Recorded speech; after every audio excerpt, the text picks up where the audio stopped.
A service of KIBMradio.com, the Internet's home for an all old-time radio.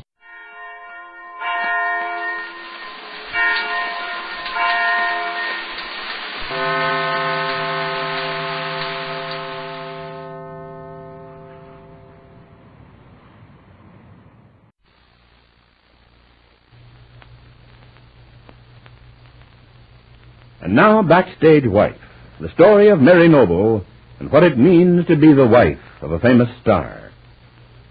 Backstage at the Hamilton Theater just off Broadway, the police are investigating the murder of Oliver Wilson, the mysterious young man from Bermuda who was found by Mary Noble hanging from a rope pulled high in the wings. The body was discovered after the evening performance of the play, and after all the stagehands and cast except Larry Noble and Claudia Vincent had left.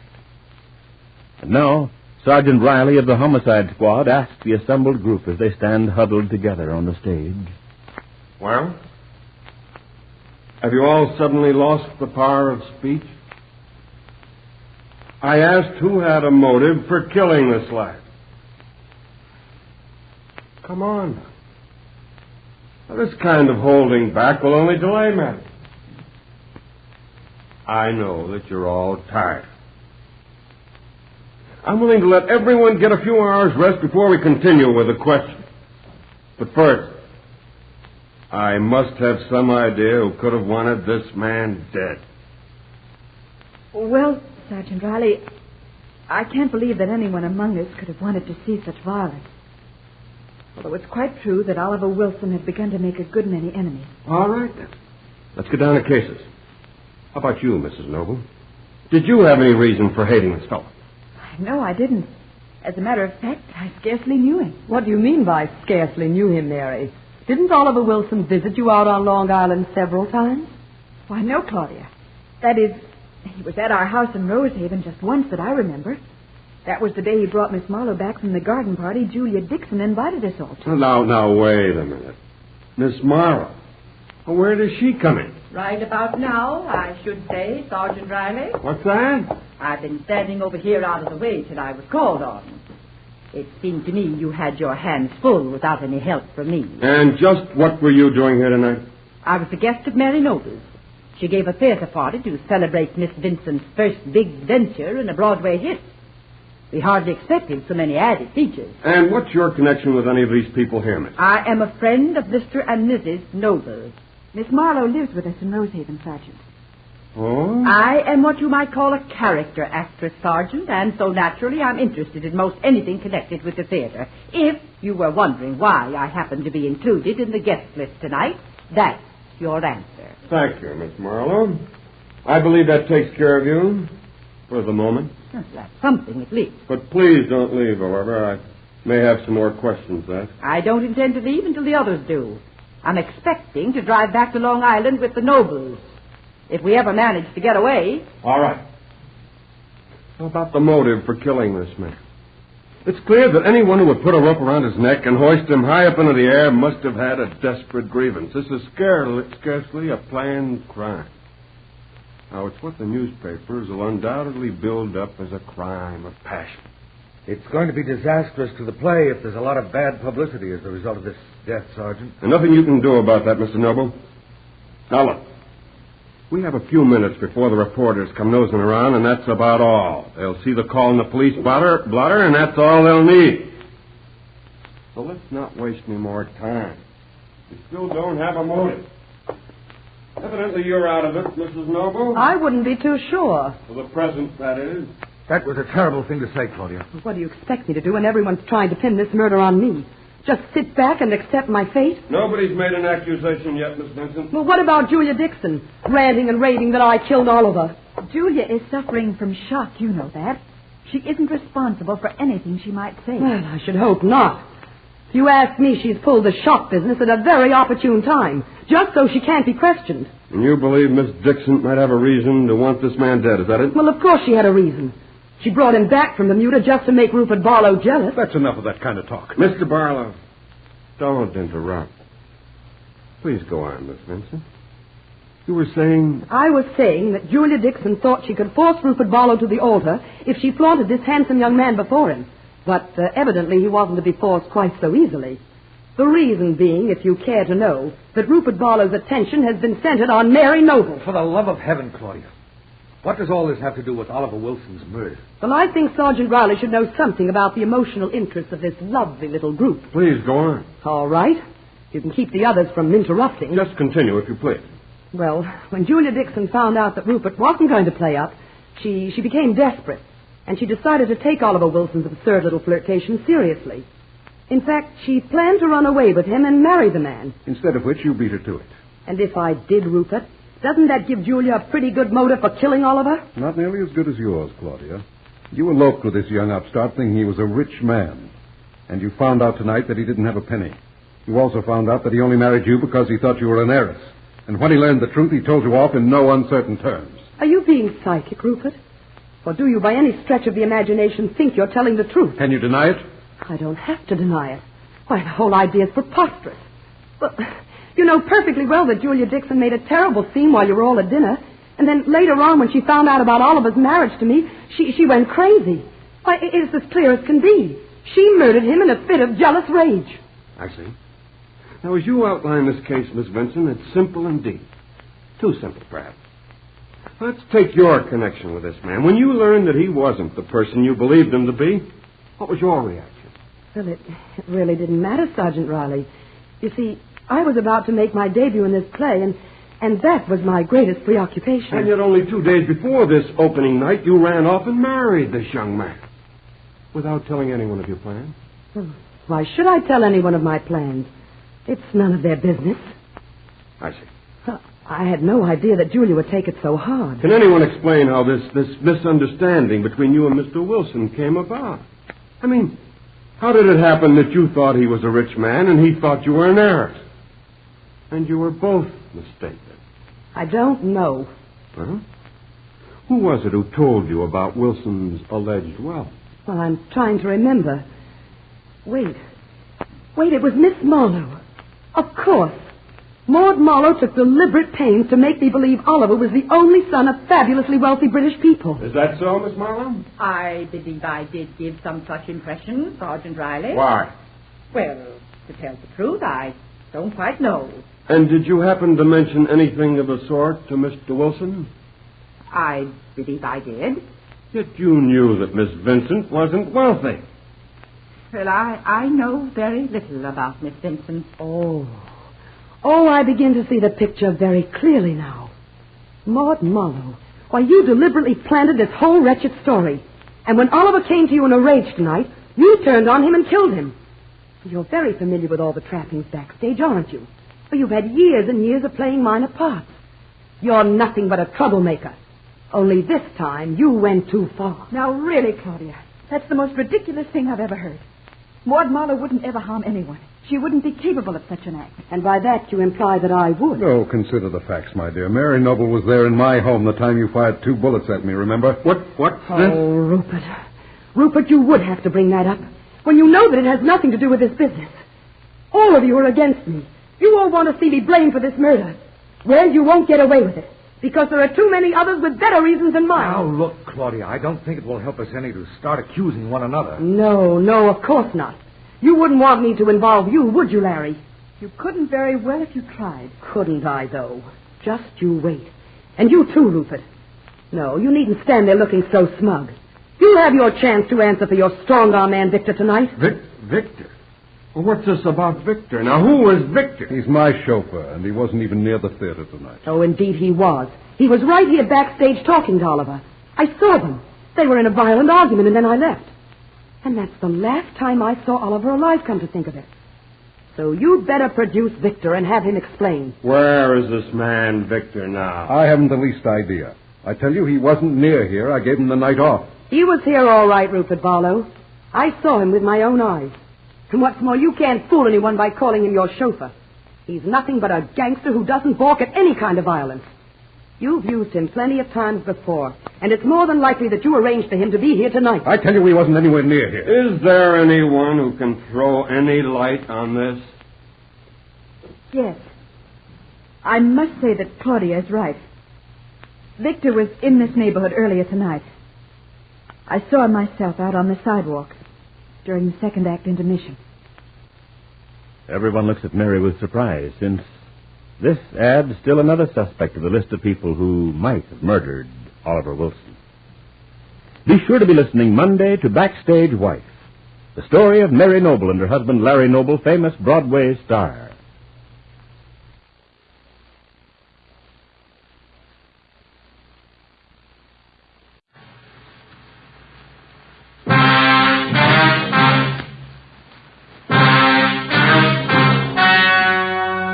The story you're about to hear is true. Only the names have been changed to protect the innocent. Fatima Cigarettes, best of all long cigarettes, brings you Dragnet.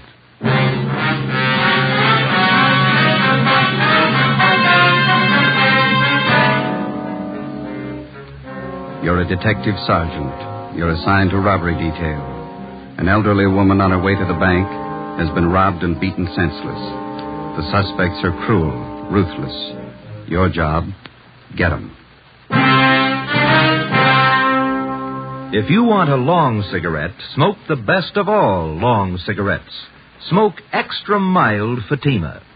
Yes, Fatima is the king-size cigarette which contains the finest Turkish and domestic tobaccos superbly blended to make it extra mild.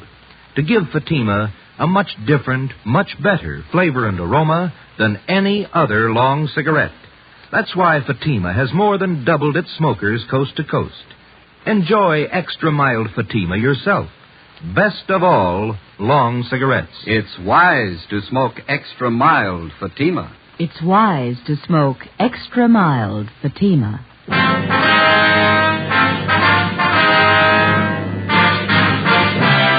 Dragnet, the documented drama of an actual crime.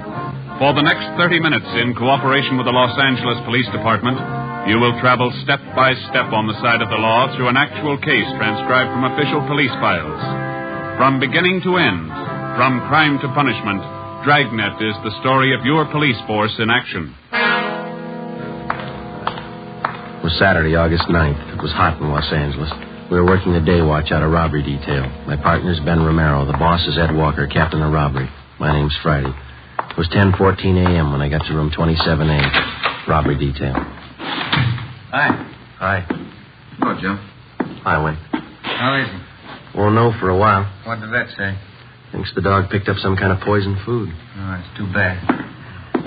Sure hot. You got a penny? Yeah. Yeah, there you are. Thank you.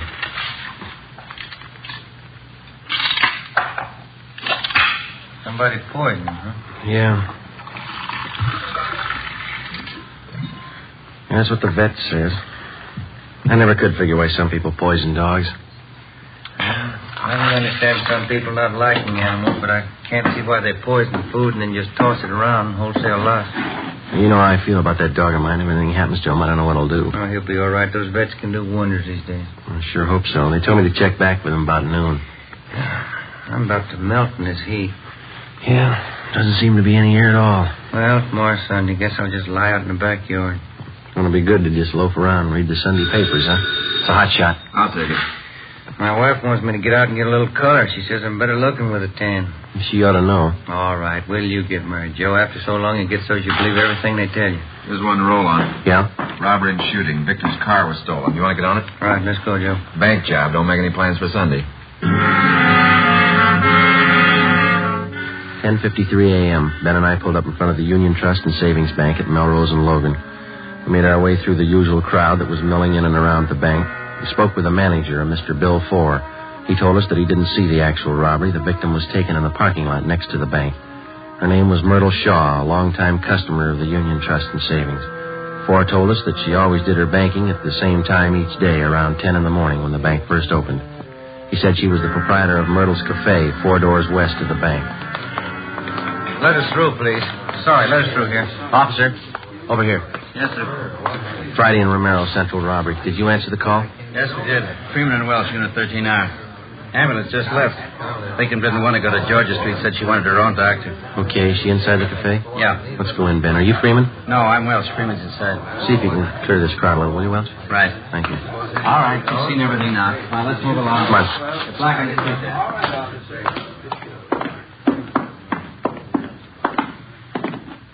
There she is, over in the last booth. Freeman? Yes, sir. Friday and Romero, central robbery. Is this the victim? Yes, that's right. Her name's Myrtle Shaw. Miss Shaw? Yes, that's right.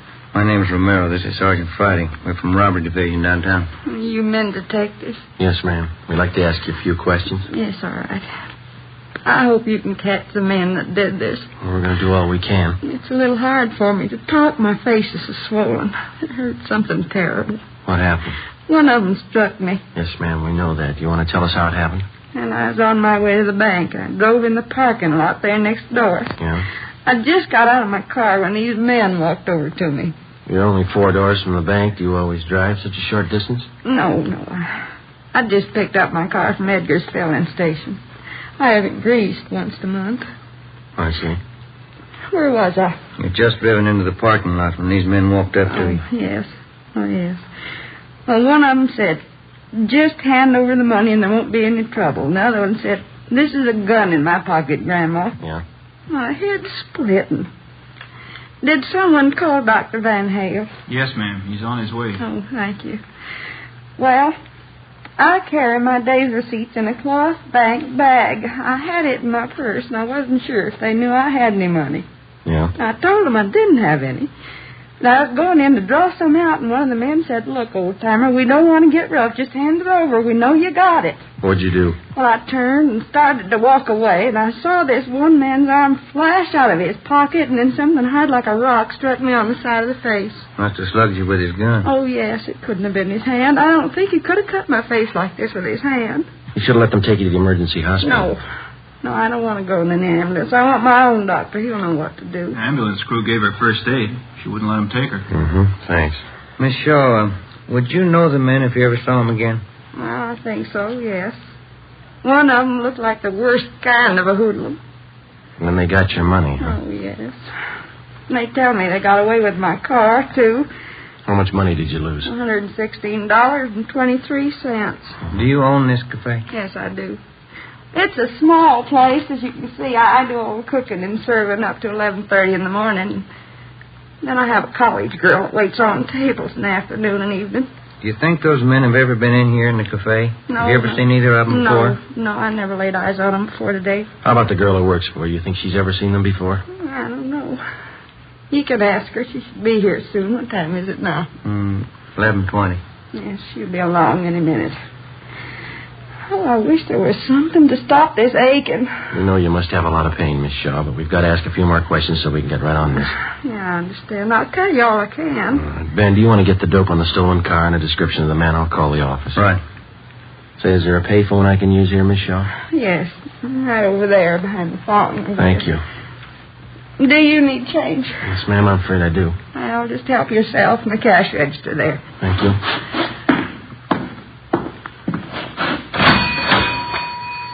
I put in a dime, taking out 2 nickels. Oh, well, now, that wasn't necessary, young man. You didn't have to tell me. Well, I know, but we don't like to open other people's cash registers. You're a police officer, aren't you? Yes, ma'am. I trust you. That seems to be the reason a lot of people don't. I called the office, and as fast as Ben repeated the information, I phoned it in. The detailed information was broadcast to all units. The stolen car was a 1946 green Ford sedan, license number 1X-ray 1898. All units were instructed to be on the lookout for the car, and if found abandoned, to notify robbery detail immediately and keep the car under surveillance until we arrived. I called in a description of the suspects and the fact that the money was taken in a cloth bag stamped Union Trust and Savings. Myrtle Shaw's doctor arrived, and she was ordered to bed for rest and treatment. Ben and I interrogated all the possible witnesses in the parking lot. We found only one man who saw the actual robbery. His story compared to that of Miss Shaw's, but he could add nothing more. We talked with a young college student who worked in the restaurant. She didn't think she'd ever seen the men in question. We drove back to the city hall and went to the stats office. They made a run for us on the descriptions and M.O. that we had, and we pulled the packages of all possible suspects that the machine sorted out. We narrowed and sifted the 24 possibles down to 12. We took the mug shots out and showed them to the victim and the one witness. They could not identify any of them as the 2 men in the holdup. 2:35 p.m. Saturday. We started to canvass the neighborhood, door to door. That takes care of Logan Street for 1 block, both sides. Want to start here on Melrose? Okay. Let's try this drugstore. I'm on fire. Paper says it's supposed to hit 99 today. I believe it. Come on. Yes, sir? Police officers. We're looking for a couple of men. Here's the descriptions. I wonder if you'd read this and tell us if you've ever seen them. Yes, sir. We got time to have a coat. No, we better not. It's getting late. No, I'm afraid I've never seen anybody who answers either one of these descriptions. You sure? Yeah, quite sure. Well, thank you. I'll have to have that back. Oh. Let's go.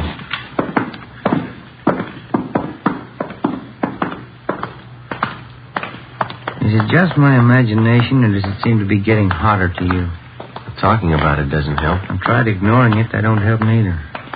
Let's try this bakery. How do you do, gentlemen? How are you? Police officers. Wonder if you'd read the 2 descriptions listed here and tell us if you've ever seen either of these men. Yes, of course. No. Sure smells good in here, doesn't it? No, Yeah. I don't seem to recall anybody that looks like this. Anybody else in here who might have seen him? No, I don't think so. I'll wait on trade. Okay, thank you, ma'am. Let's go. That smells just like good old apple pie, doesn't it, Joe? We're baking Danish coffee cake at the moment. The next place here is a plastic factory. Yeah, looks like they're closed half-day Saturday again. Somebody in there cleaning up. Guess he didn't hear me. Oh, here it comes. Yeah. A lot of money in this plastics business. Mm-hmm. Really came into its own during the war, didn't it? Oh, yeah.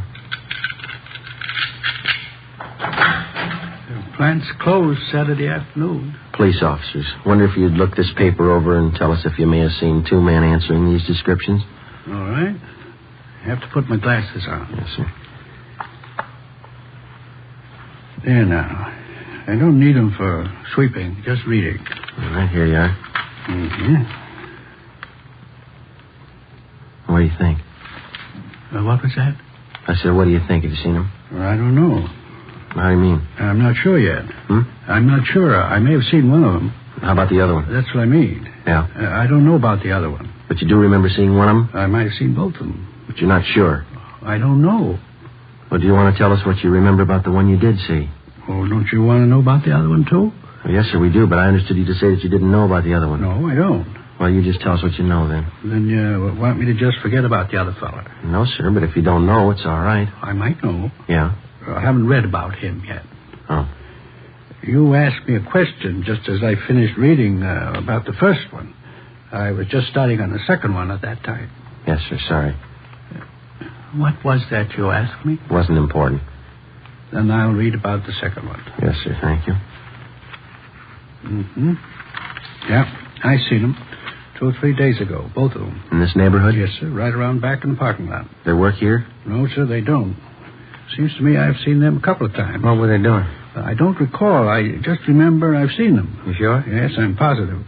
One of them had on a brown suit, the other gray, just like it says here. The descriptions fit all right. You have any idea where these men might be now? No, sir. We're investigating a robbery. We want these men for questioning. I wish I could help you more. I do know I've seen them, but that's about all. I don't know their names. All right, sir. What's your name? Seth Williamson. We'll leave you one of our cards, Mr. Williamson. If you see him again, appreciate you letting us know. Yes, sir. Sure will. Let's go, then. Wish we had something more definite to go on. If we just had a picture of the guys. Yeah, it'd help. There's a vacant lot in the corner. Finishes out this block. All right. Let's double back on the other side of the street. Right. Sure hot. 4:30 p.m. We continued knocking on doors, checking every place that was still open or showed any activity Saturday afternoon. We talked with hotel managers, janitors, and clean-up men at the different factories or business establishments. We checked grocery stores, private homes, everywhere that we could find anybody to show the descriptions to. By 6:15 p.m., the only person who showed any sign of recognition of the 2 hold-up men was still Seth Williamson, the janitor at the plastics plant. Before we took time out for a sandwich and a cup of coffee, we drove back to the city hall to check the office.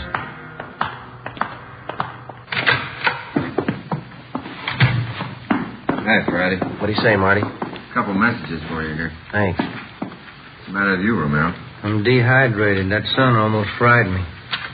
Oh, Joe, that one caller from your mother said tell your dog's out of danger. Oh, that's fine. Called in around 2, huh? Yeah. Yeah, the other one's from some guy who says he wants to talk to you right away. Been calling in since about 3 this afternoon. Seth Williamson, eh? Called 4 times. Yeah? Said tell you he'd wait at that number there. They heard from you. I'll call him right now. Been hot downtown, boy? Pretty warm, yeah. Any kickback on that stolen car? No, not yet. Benson Plastics. This is Sergeant Friday, Police Department. Oh, yes, I'm glad you called me back. I think I've got a little more information for you. Yeah? Those 2 fellas you were looking for, did you find them? No, not yet. Well, I just remembered what they were doing out back there in the parking lot. Yeah? They were taking pictures Of what? of the 2 girls that was with them. I remember now. There were 2 young women with them. One was a blonde, and the other I don't recall. How were they dressed? The blonde had on a white shirt of some kind and a black dress. That's all I can tell you for sure. Who was taking the pictures? First the fellas took the girl's picture, and then the girls took snapshots of the fellas. Thank you very much, Mr. Williamson. Oh, it'll help you. Yes, sir, it will. Goodbye. Goodbye. What do you got? They've had their pictures taken. Yeah? Let's find the prints.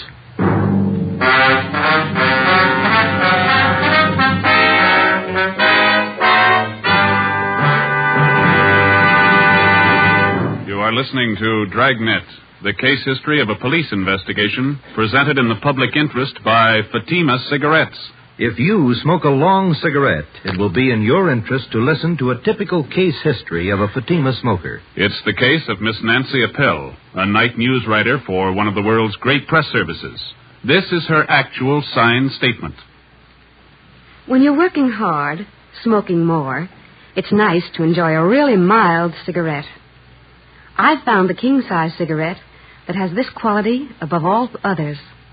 That cigarette is Fatima. Because it's extra mild, Fatima is always more enjoyable. That's why I agree.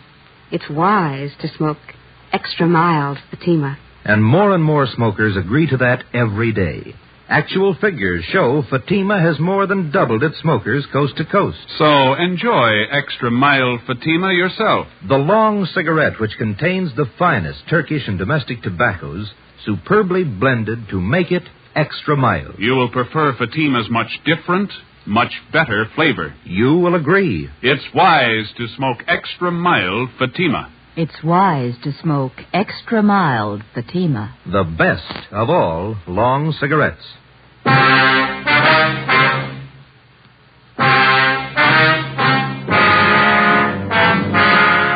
Ben and I figured if we could possibly turn up the photographs that had been taken, we'd have something more definite to go on. We still had a lot of doubts. Maybe the janitor, Seth Williamson, was wrong. Maybe there were no pictures. If the snapshots had been taken, maybe they were still in the camera, undeveloped. With any kind of fast service and processing, the photos could have been picked up by now. We figured it was worth the chance and the time involved to check the lead out. All we had was the victim's scant description of the 2 hold-up men, and if we could possibly turn up pictures, it'd help a great deal. If Williamson was right, we'd have another lead, the 2 girls. 6:40 p.m., we started checking drugstores, going through all prints that had not yet been picked up by the customers. We'd made the rounds of all the drugstores in the neighborhood earlier in the day, but we double-checked the descriptions of the 2 men with the personnel in each store. By 9 p.m., we'd checked out 10 drugstores and found nothing. We were going on the hunch that the photos would most likely be dropped off for processing somewhere in the immediate neighborhood. It was only a hunch, and we were running out of drugstores. Police business. We'd like to go through your photos that have been left for developing. Yes, sir. Here's the box right here. Oh, thank you. I'll take half. Not very many this time, huh? Oh, don't forget to check the negatives, too. Sometimes they don't print them if they're bad. Yeah, I know. No, nothing in this one. People sure take a lot of pictures of babies, don't they? Yeah. Nothing. These are sure fuzzy. Pictures at the zoo. Pictures of Yellowstone.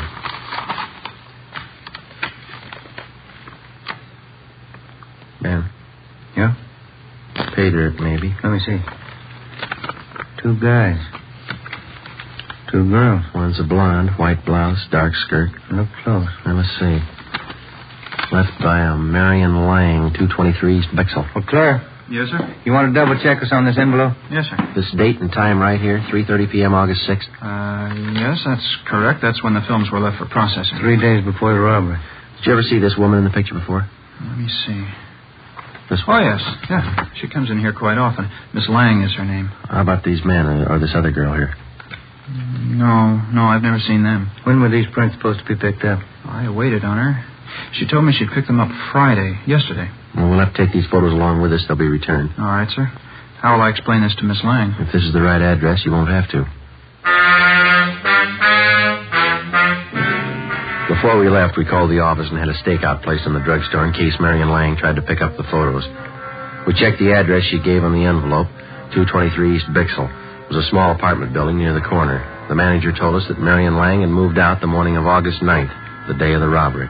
She left no forwarding address. The manager knew nothing of the other girl or the men in the photos. We checked with Myrtle Shaw, the victim. She positively identified the two men as the ones who robbed and slugged her. She knew nothing of the two girls. Hadn't seen them before. We put out a warrant on Marion Lang and gave the photos to Lieutenant Frank Cunningham and the record bureau. Monday morning, August 11th. Morning, Frank. Hello, boys. Any record on the guys? Nothing we could find, no.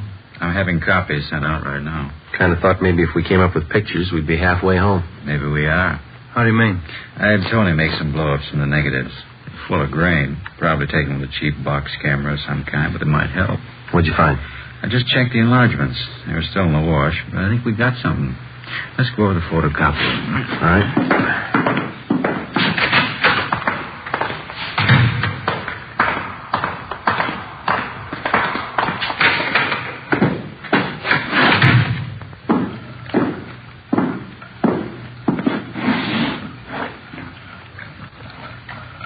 Yeah, good and clear now. Clear as they'll ever be, anyway. There we go. I had 16 by 20 enlargements made. This will show you what I found. Yeah? You guys take a good look at the face of this one man here. Thought we did. Why? It's pretty hard to see on those small prints. Look here. You see the nose on this one? Mm-hmm. I'd guess it's been broken one time or another, wouldn't you? Yeah. You see here? Scar over the left eye, scar over the right eye. A couple of them. Yeah? Look at the right ear. See how mashed it is? We couldn't come up with any names for you, but I'll bet it'd be safe to guess his line of work. Looks like a prize fighter. Nothing in the oddity file.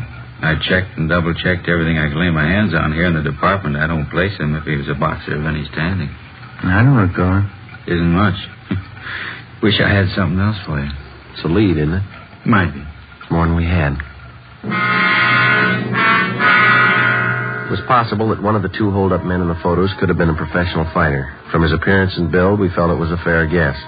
We took copies of the snapshots to the State Boxing Commission, Los Angeles branch. We spoke with a Mr. Farmer, who couldn't seem to recall the man from his picture. We went over the description that the victim had given us. Farmer said that he knew a great many of the fighters because at one time or another they all check in and out of the commission before a bout. But the man in the snapshot remained unidentified.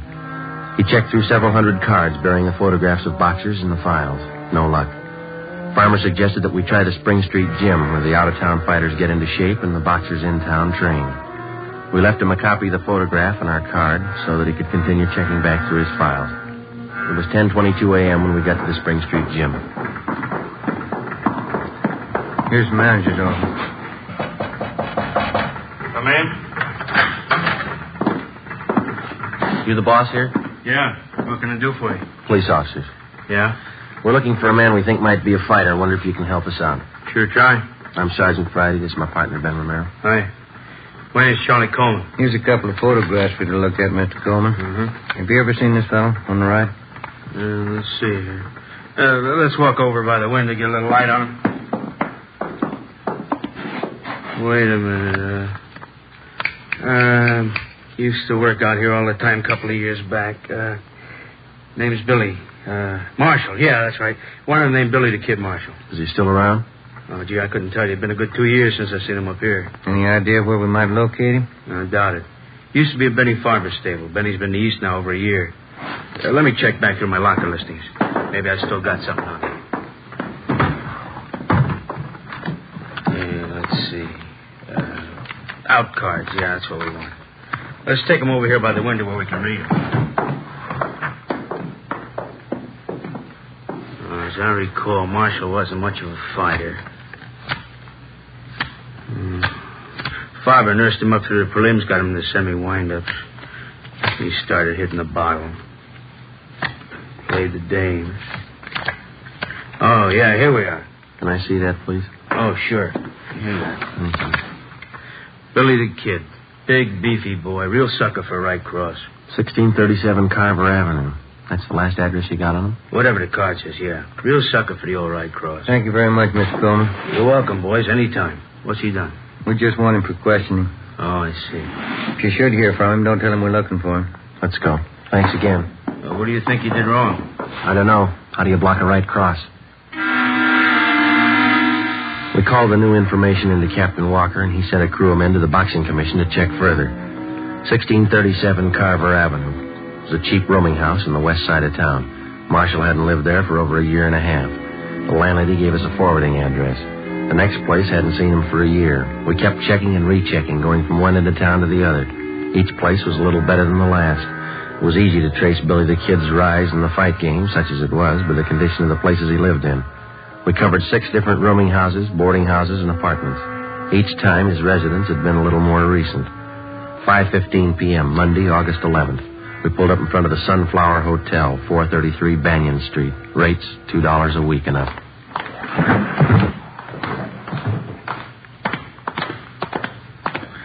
Nobody at the desk. I'll ring the bell. How do you do? Police officers. Have you got a Billy Marshall registered here? No, no one by that name here. You take a look at this picture. Either one of these men live here? Oh, sure, that's Tom Green and George Martin, room 9. They in now? I could buzz their room and see. No, never mind. Room 9, you say? Yes, sir, that's right. Let's go.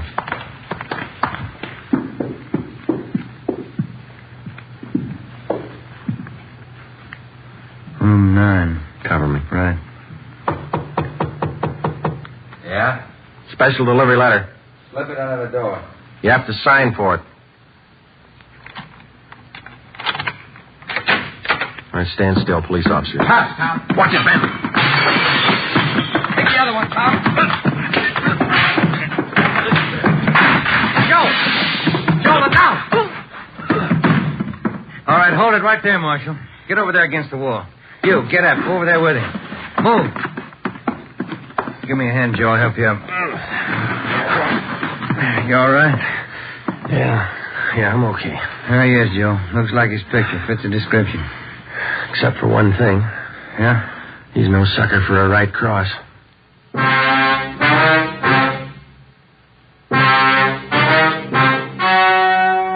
story you have just heard was true. Only the names were changed to protect the innocent. On March 27th, 1947, trial was held in Superior Court, Department 81, City and County of Los Angeles, State of California. In a moment, the results of that trial. It's amazing how many long cigarette smokers are changing to extra mild Fatima. Here is the actual report. From coast to coast, extra mild Fatima has more than doubled its smokers. Yes, more and more smokers every day are discovering that Fatima is the king-size cigarette that is extra mild. Extra mild because it contains the finest Turkish and domestic tobaccos superbly blended to make it extra mild, to give it a much different, much better flavor and aroma. Enjoy extra mild Fatima yourself. Best of all long cigarettes. It's wise to smoke extra mild Fatima. It's wise to smoke extra mild Fatima.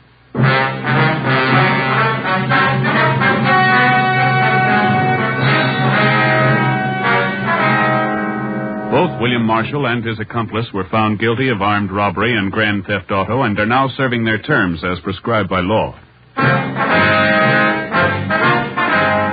You have just heard Dragnet, a series of authentic cases from official files. Technical advice for Dragnet comes from the Office of Chief of Police W.A. Wharton, Los Angeles Police Department. Fatima Cigarettes, the best of all long cigarettes, has brought you Dragnet transcribed from Los Angeles. Screen Directors presents Lucille Ball as Miss Grant tomorrow on NBC.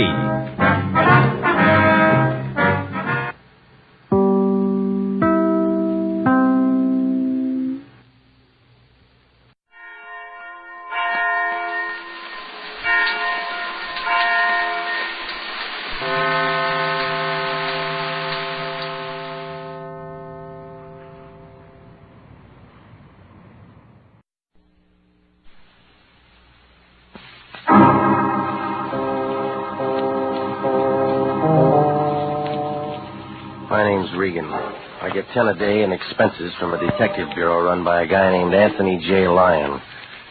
They call me the Lion's Eye. Jack Webb is Jeff Regan, Investigator, as CBS offers you hard-boiled action and mystery and thrilling adventure in tonight's story of The Lawyer and the Lady.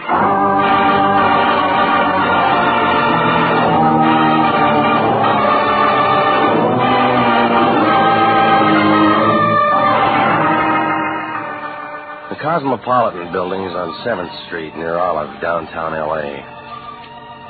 International Detective Bureau is up on the 3rd floor, Suite 308.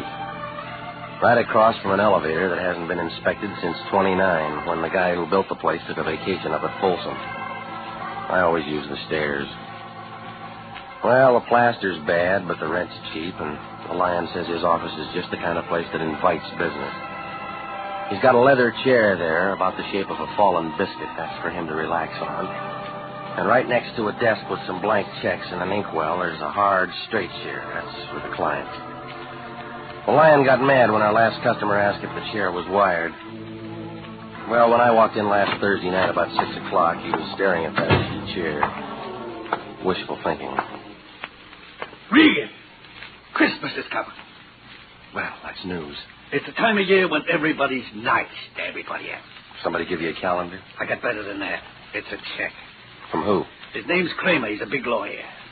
We need one again? He's our new client. He wants to see you. What about? He'll tell you.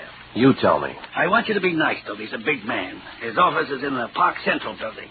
Abercrombie, Kramer, and Schmidt. A trio. It's an important legal firm in this city. Well, what's the job? I told you he'd give you all of it. Look, the last time I waited for a client to talk, he died. Now, look here. The kind of dough he pays, you could do janitor work for him and not ask questions. Oh, you never learn. This is a certified check. Came by special messenger. He's waiting for you now. What else? The message said he wanted all this done confidentially. No police. You understand? You'd kidnap your own mother for cash. You're not alive. And then you'd starve to death, charging yourself ransom. I'm going to be patient with you, Regan. No, this is another rotten deal. These big legal outfits can't afford to be dishonest. You've been making a living doing it. Kramer's in legitimate practice. I checked on Oh, sure you do. I pay your salary, and I take things as I see them. Well, you need stronger glasses.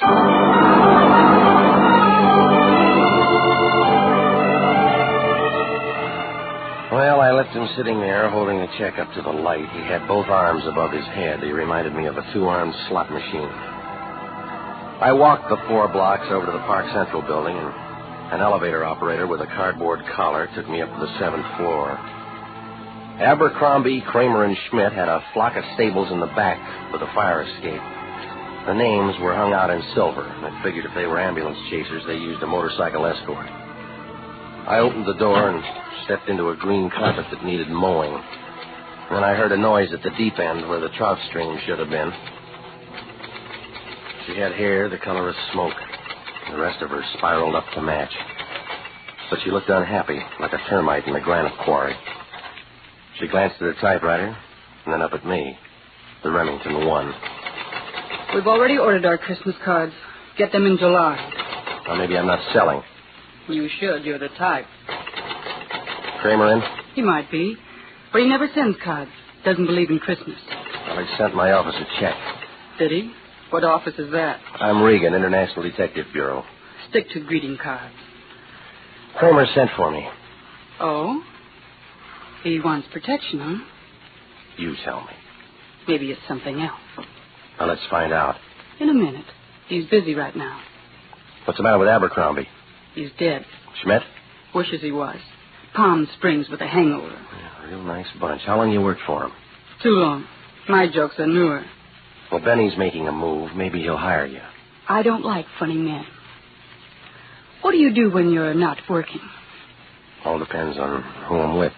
Thought maybe you were antisocial. That's Kramer's. I was ahead of her trying the door, but it was locked from the inside. She fumbled around on the desk and finally brought out a key. Kramer was sitting at his desk holding onto the front of his shoulder. His face was white and he wasn't feeling too good. Fire escape.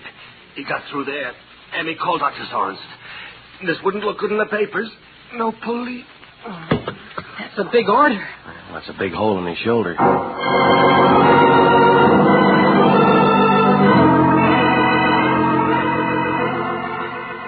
was too late to start looking around the fire escape, and when Dr. Sorensen showed up, he called a private ambulance and had Kramer taken to a private hospital.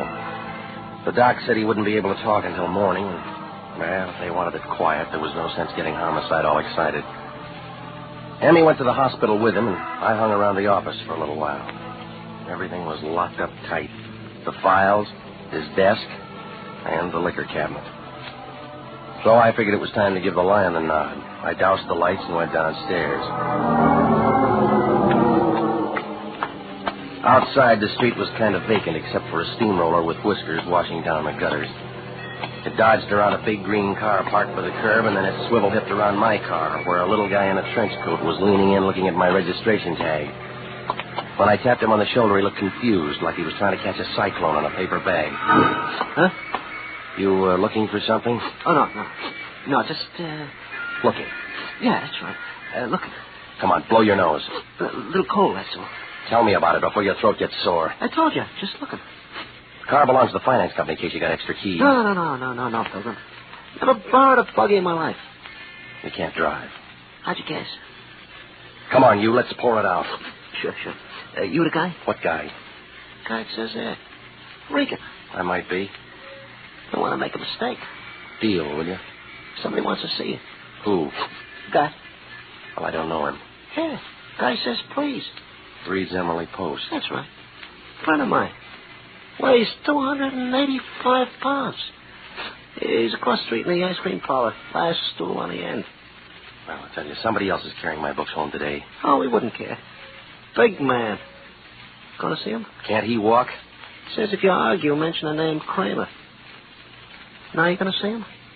How can I miss? He weighs 285 pounds.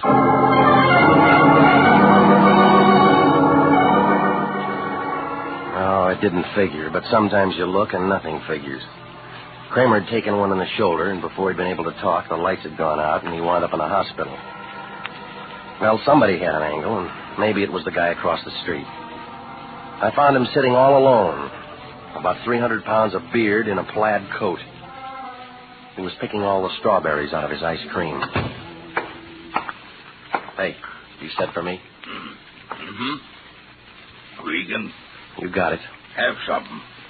Great banana split here. 4 kinds of ice cream. I'm on a diet. Oh, I never worry about things like that.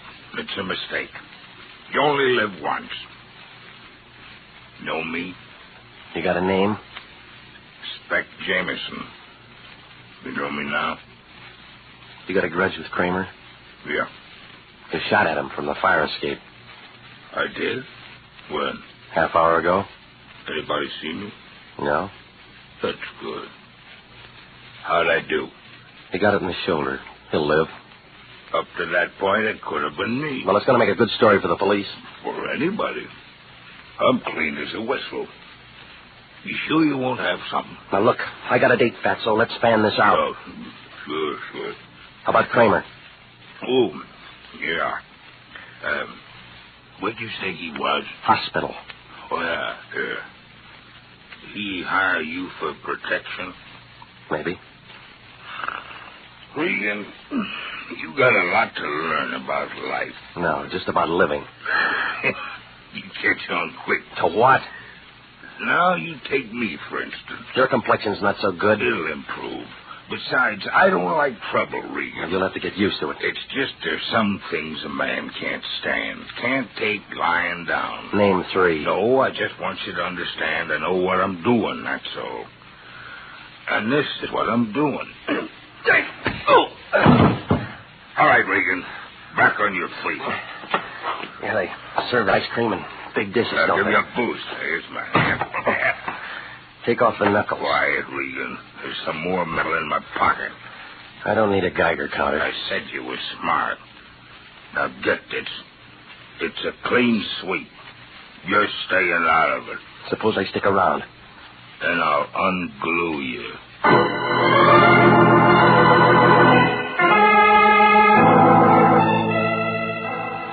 I left him sitting there with his ice cream. Wouldn't have done any good to trade fists with him. But there was something in the way he talked about Kramer and the shooting that made it a Sunday puzzle. I found a phone booth and put in a call to the Lion. Regan, where you been? You see Kramer? What'd he say? Well, now, which one do you want first? What about Kramer? He was all shot up. Target practice? Some guy with a grudge. If he plays like that, they'll cop. Look, they'll want to see you. No police, remember? What are you talking about? Another bum client. Why do these things always happen to me? Because your palm is faster than your brain. Every case has it. Look, this is a 3-ring circus, and we haven't even got any peanuts. Well, maybe I should have found out what he wanted. Oh, you say that now. Who's got the grudge? A sweet tooth. Calls himself Spec Jameson. Spec, where's he fit? He wouldn't stand still to show me his tea leaves. You talked to? We met. When people start asking questions, we don't want to be stuck without any answers. You get out and run down some dope on this man Spec. What are you going to do? Don't worry, I'll take care of my end. Yeah, most people do. Well, this job had more ups and downs than the Berlin airlift. I turned the phone book over to some drunk with a beer breath, and I walked over a couple of blocks to the morgue. I mean, the one where they keep dead newspapers. I got a friend who works in the file room of the L.A. Times. After 15 years of it, he's got about as much adrenaline as an old magazine in the attic. Nope. No, I never heard of a Spec Jameson. Probably a nickname, isn't it? You know, Spec, short for glasses? Yeah, I caught the drift. Thought I was going to say spectacles, didn't you? Hey, look, let's try this for size. Yeah. Big fat guy, but always hungry. Mention any friend? Kramer, and he wasn't a friend. Spec Adams in last Thursday's paper. What'd he do? Executed the same day in Sing Sing. Spec Jameson. Uh-huh. Released from Quentin day before yesterday. Let me see. That's all it says. Served full 10-year sentence, continuous on 4 counts. Somebody threw a book at him. Yeah, maybe. Tell you in a minute. Try December 38. This case would have come up in November. Yeah, there we are. Yeah, you take these. Yeah. Hey, look at the funny skirts. Short, weren't they? Hey, here's one. War impossible, says Look, Bennett. let's stick to the subject. November 17th, Jameson appeal denied. Read it, man. A lot of stuff. He was in the rackets. Go on. Judge said unusual completeness of prosecution's case made retrial impossible. Continuous sentence upheld. Who was the judge? Old Govern, he's dead. Here's what you want. Special Prosecutor Joseph W. Kramer. Yeah. Excuse me. Joseph W. Kramer was brilliant and relentless work for the forces of good in Los Angeles. It's for you. Okay, thanks. Yeah? Mr. Regan? Yeah. This is Emmy, Mr. Kramer's secretary. Are you always this hard to find? Well, that depends on where you look. Mr. Kramer wants to see you. You talking now? He's feeling much better. The doctor said it was just a flesh wound. What kind? 38. All right. Where's the hospital? It's a little place on Hawthorne. Mrs. Kramer will show you. If you don't mind going by the Biltmore and picking her up. I haven't got my car. Use Mr. Kramer's. It's in the garage there. Is she expecting me? I phoned. 15 minutes. Good. He wants to thank you for what you did. Well, what'd I do? Kept the police out of it. It's his show, but it may close. What do you mean? I ran into Spec Jameson. Oh? Now, you still want the police out of it? I don't know. Mr. Kramer will tell you when he sees you. You sound like you're changing jobs.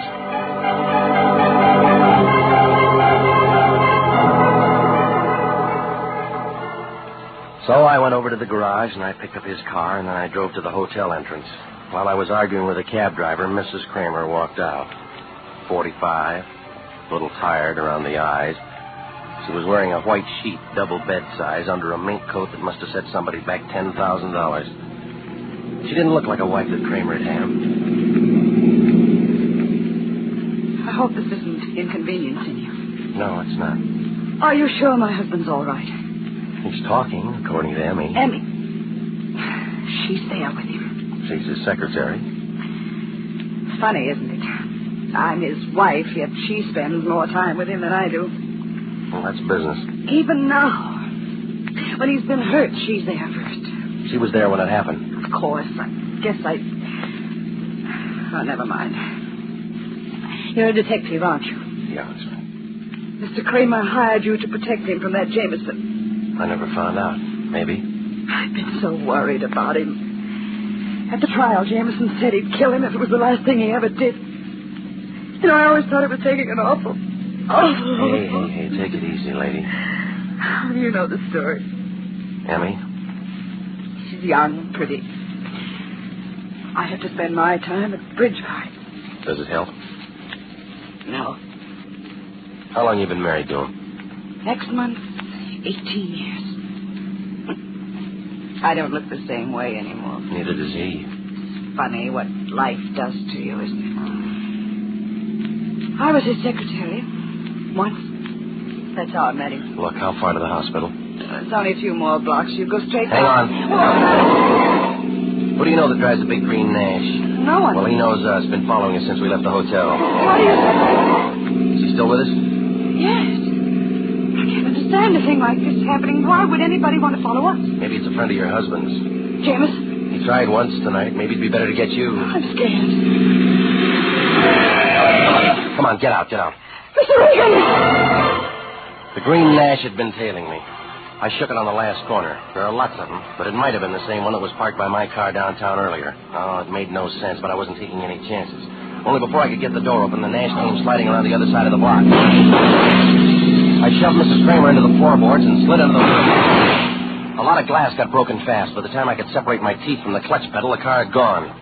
I shook Mrs. Kramer, but she didn't shake. She was dead. You are listening to the story of The Lawyer and the Lady, tonight's adventure with Jeff Regan, Investigator.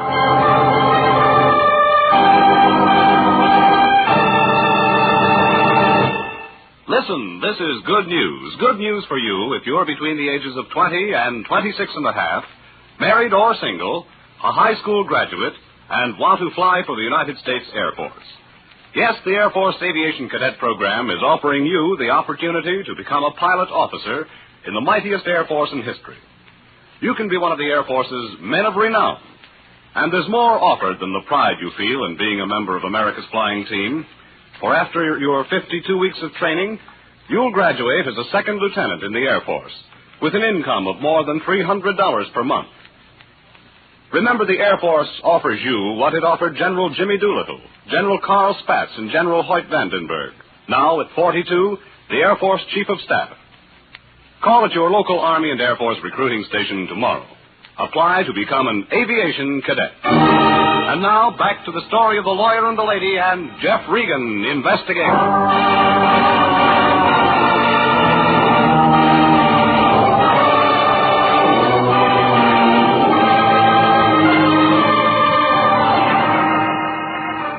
Well, it all made sense, like a Ubangi with a piccolo.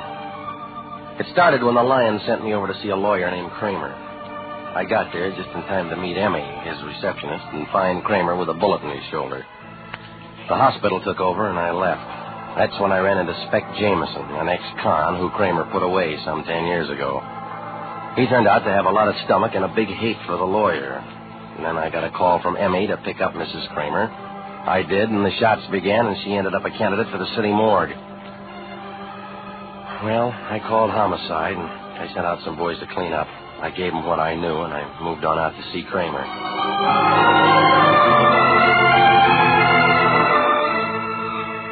The Angels of Mercy Hospital turned out to be a private place off Hawthorne. 2 stories of cement set down in the middle of a clover field. It figured that they only held a thermometer to patients that could make a big noise with a cash register. Kramer showed in an upstairs room next to a fire escape. He was climbing into an overcoat. And when he saw me, he looked unhappy, like a pointer with a broken tail. Well, Regan, I'm glad you came to see me. Tell me that later. What do you mean? How's the shoulder? Oh, a little annoying, but it's all right. Well, that figures. Why? It was a neat shot, just enough to raise a little fever. What are you driving at? Give it a chance. It'll sink in. Come on, let's get out of here. All right. Picked up my wife downtown? Yeah. Good. She worries a lot. You know, tell you what, Regan, I'll send a check around in the morning for another 100. Is that all right? Make it 1,000. What's that for? Insurance against guys like you. Never mind that, Regan. Why didn't you tell the Lion what you wanted in the first place? I didn't know. I got another story. Well, you're wrong. You knew Spec Jameson was out. No reason I should tell you that. I'm rehearsing a witness, that's all. What? Yeah, now let's hear what you did to him. Nothing, not a thing. He can tell you that. In 38, you got the book thrown at him. He was a public enemy. So's Smog. Regan, a man in my position... Maybe that's it.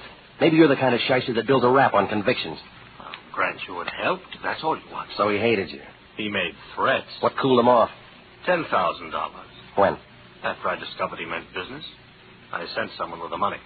Figured Jameson forget everything for cash. Men of his stripe always will. You made a mistake. Everybody does sometimes. I guess Jameson is still using his gun. No. But my shoulder will mend. Your wife won't. What do you mean? She's dead.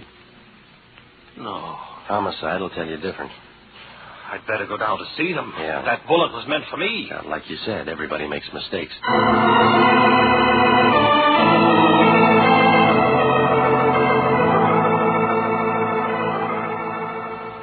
Well, we climbed in the taxi and headed for headquarters. Kramer looked confused. He mumbled a few words about what a good cook his wife had been, and how he'd always tried to protect her from the stuff that he'd done to make a success. He was the kind of guy that always figured it was better to make a deal than face facts. Now he had to face a backfire. Well, there were a couple of newspaper photographers in front of the place. Kramer's shoulders dropped a couple of notches, then he headed for inside. I started in behind him, but an arm stopped me. Regan, come here. What are you doing out of bed? Sit down. Get back in the taxi. Look out, that meter will bite you. I'm not paying the fare. Downtown, driver. Okay, Mike. You know the cops are going to love you for this. They can hear your side of it later. Sure, and you'll stand behind me. Now, Regan, I'll tell you how I speak of this. She gets killed. It was a mistake. Oh, now, that takes a big brain. Kramer's got enemies. Said enemy didn't the wife Regan to get Kramer. That's the last chapter. And we'd like the next one. Turn in said enemy, and we'll pick us up a nice fat reward. Homicide started with Jameson already. They're going to be surprised. What do you mean? He didn't do it. How do you know? I look into things. That's how I know. Well, all right, big shot. Open it up. It goes this way. 15 minutes after I talk to you, I put a call into the cops. Saying what? That I don't like my operator being threatened by ex-cons. What happens? You tell me. The police themselves take Jameson out of circulation. He was locked up before Mrs. Kramer got found. He's sitting in the Hollywood Station House right now with a smile on his face. Talking? No. Eating ice cream.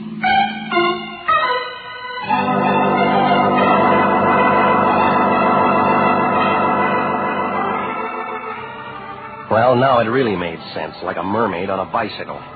If Jameson didn't throw the lead, I had to find out who did. The taxi dropped me off downtown across from the Park Central building, and I started up the elevator to Kramer's office. It figured to be the time to get a look inside that locked desk. When I opened the door marked Abercrombie, Kramer, and Schmidt, the place was dark. I moved into Kramer's office and started a little work on the desk. It took me about 10 minutes to get inside. Nothing showed in the first two drawers, but in the third, I picked up a box of Panatellas and I looked under it. That's where I found a .38 with one bullet missing.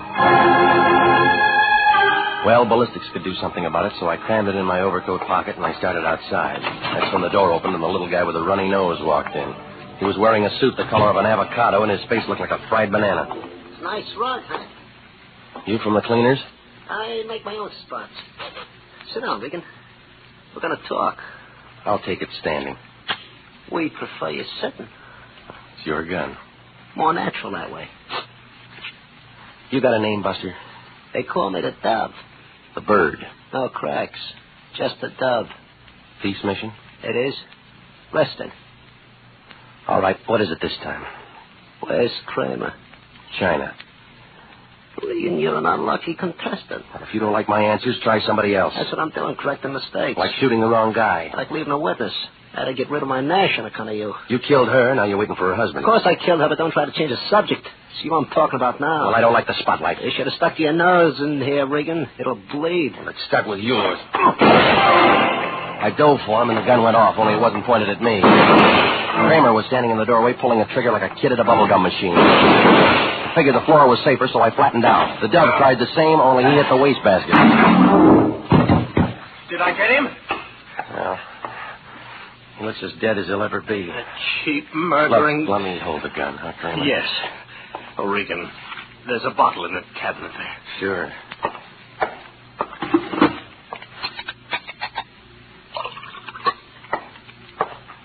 Here you are. Thank you. What are you going to do now? I don't know. Call the police, I guess. I thought you were with them. I came down in their car to get some of my files. On the old Jameson case? Yes. You want to tell me?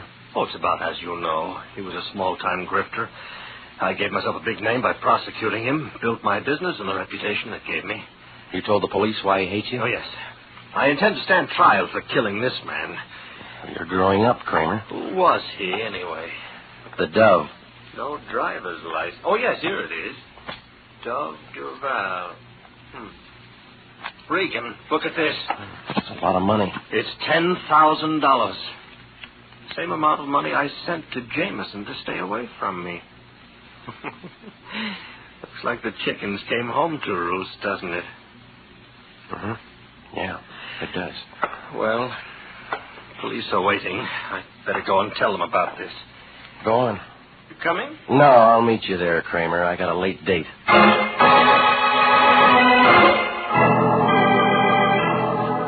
I gave the boys downstairs the high sign, then I moved out of there fast. I found Emmy's place just off Normandy.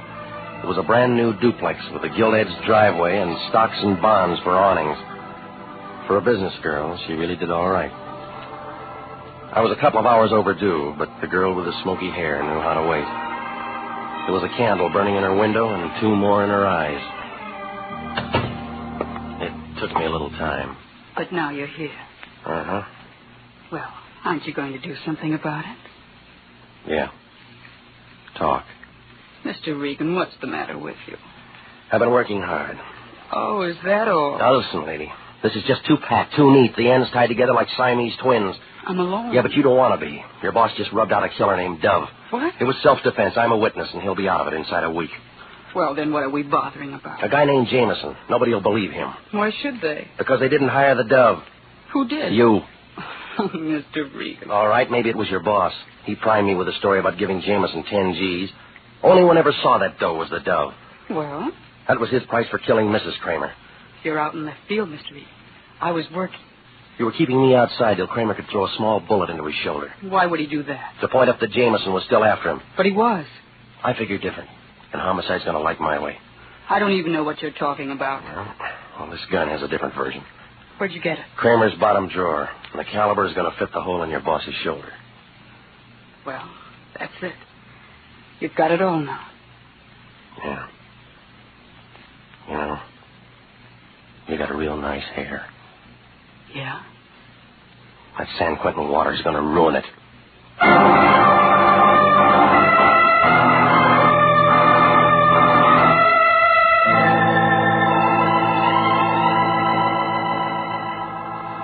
Well, the whole thing came apart like a paper hat in a shower bath. Seems that when Jameson got out of prison and threatened Kramer, the lawyer and his secretary figured that it was a good time to get rid of the wife. I suppose she interfered with their skiing or something. Anyway, they hired the Dove to do the job and then got rid of him just so he couldn't ever come to bat for the fall guy, Jameson. Yeah, they had a perfect frame fixed for him, and I was picked to decorate the edges, only it didn't work. Everybody was positive about this one. Kramer knew he was going to win. Emmy knew she was in for a big cut, and the Lion knew he was going to collect a fat fee. They should have all figured it. This is the year for upsets.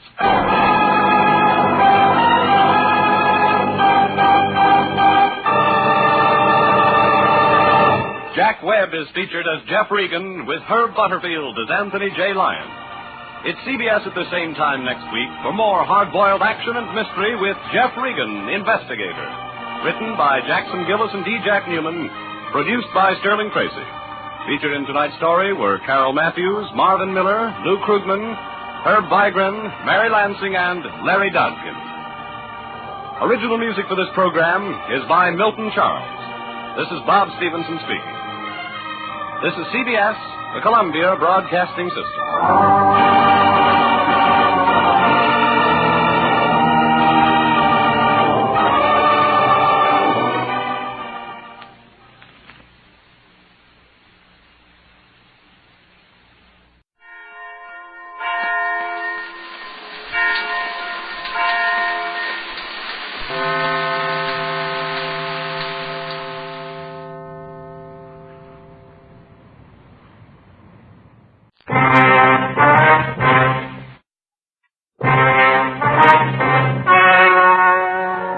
You're about to hear is true.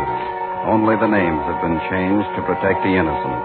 Fatima Cigarettes, best of all long cigarettes, brings you Dragnet.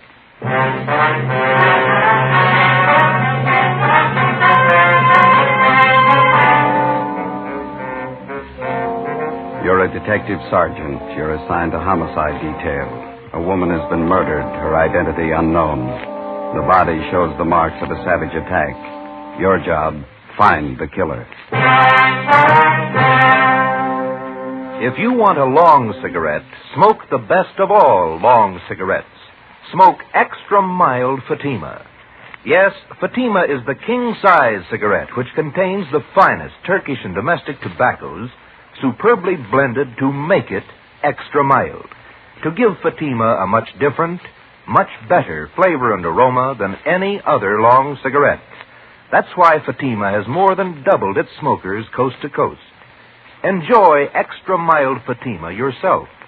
Best of all, long cigarettes. It's wise to smoke extra mild Fatima. It's wise to smoke extra mild Fatima.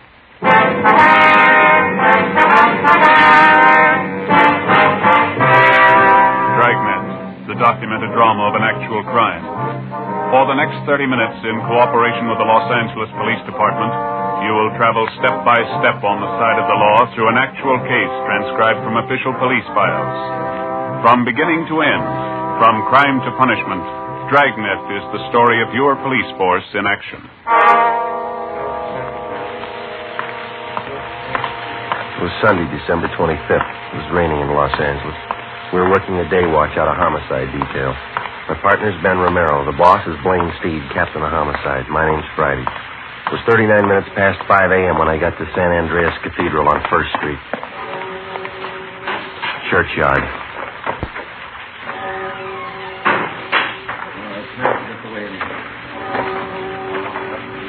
Hi, Dave. Hi, Joe. Body's over here. All right. Merry Christmas, huh? Yeah. Section from the church found it about an hour ago. Have a look. Pretty brutal. Yeah. Okay. Who is she? No identification. The coroner checked the body yet? Yeah. How long she been dead? When it started raining. About midnight, didn't it? Yeah. The ground's dry under the body. Oh, been dead 5 or 6 hours, I'd say. Ben get here yet? Yeah, he's helping Claudio check the area. This park here, is this all a part of the church grounds? I think so. I was stuck out of this rain for a minute. There's an alcove over there by the church. Yeah, look. How much we got to go on, Dave? Not much. Motive looks like robbery. Found a woman's purse near the body. Pretty well picked over. Purse is wet. Lee Jones is dusting the contents for Chris. Coroner's checking. Any idea what the killer used in the woman's face? The coroner figures a sharp instrument of some kind. A nasty one. Yeah. Friday, you look wet. Hiya, Lee. So do you. Everything happened on Christmas. Purse was soaking wet. Ordinary black handbag. Raise any prints on the stuff inside? Not a one. Here, you can check the contents. Thank you, Lee. Let's see. Small comb. Most of the teeth out of it. 3 pennies. Hairpins, mirror, lipstick. That's it, Lee. A couple more things. Yeah. This fountain pen, this door key. Armstrong found them in the grass a few feet from the body. Can I have a look at those? Yeah, it's an ordinary ballpoint fountain pen buy them in any drugstore for 69 cents. No sign of rust on the key. Must have been dropped recently. Maybe this will explain what happened to her face. Broken beer bottle. Where'd you find that? Laughlin found it back in the bushes over there. These jagged edges here smeared with blood. Mm-hmm. Too much rain. Can't do anything about prints till it dries. Can you get enough from these smears to run a precipitant? Think so. Lee, got a minute? Yeah, Ben, what is it? Oh, hi, Joe. Hi. Claudio found a set of footprints over by that clump of shrubbery. Rain hasn't spoiled them yet. Did you cover them? Yeah, I think you can get a pretty good cast from them. Better get a picture of them right away. Hey, Charlie. Right with you, Lee. I'll get the stuff from the car. You mind giving me a hand, Dave? Oh, sure. Well, this takes care of Christmas, Joe. Yeah. Did you get a chance to check the body yet? Mm-hmm. What do you think? Well, there's no sign of struggle. Could have happened after a Christmas Eve brawl, maybe.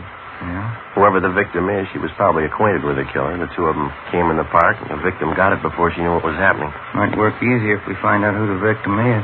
And we can check her prints through R&I when we get back to the office. What'd those footprints look like? Seemed like a heavy print, maybe work shoes of some kind. Want to see how Lee's making out? Yeah, let's go.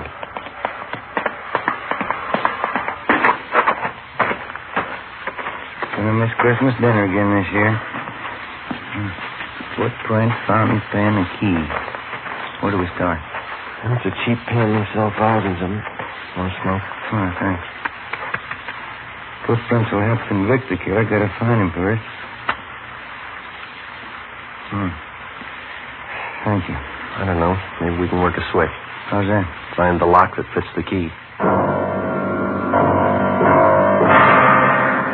9 a.m., Christmas Day. Sergeants Dave Arroyo, Robert Claudio, Ben, and I went back to the office and took stock of what we had to work with. It wasn't much. The woman had been murdered. Who was she? Why was she killed? Who was the killer? Dave and Claudio had the dead woman's fingerprints taken, and they were run through the record bureau. Ben and I checked with Lee Jones at the crime lab. The results of the precipitant test showed that the type of blood found on the broken beer bottle matched that of the victim.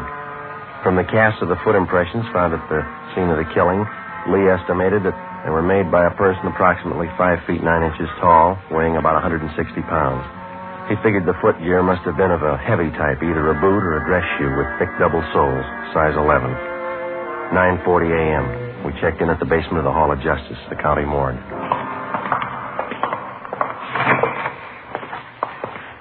Doc, how's it going? All right, Joe. Death caused by multiple fracture of the skull, splashing in the face with the contributing cause. I sent her close to Lee Jones. Yeah, we know. No laundry mark. Well, I got two things.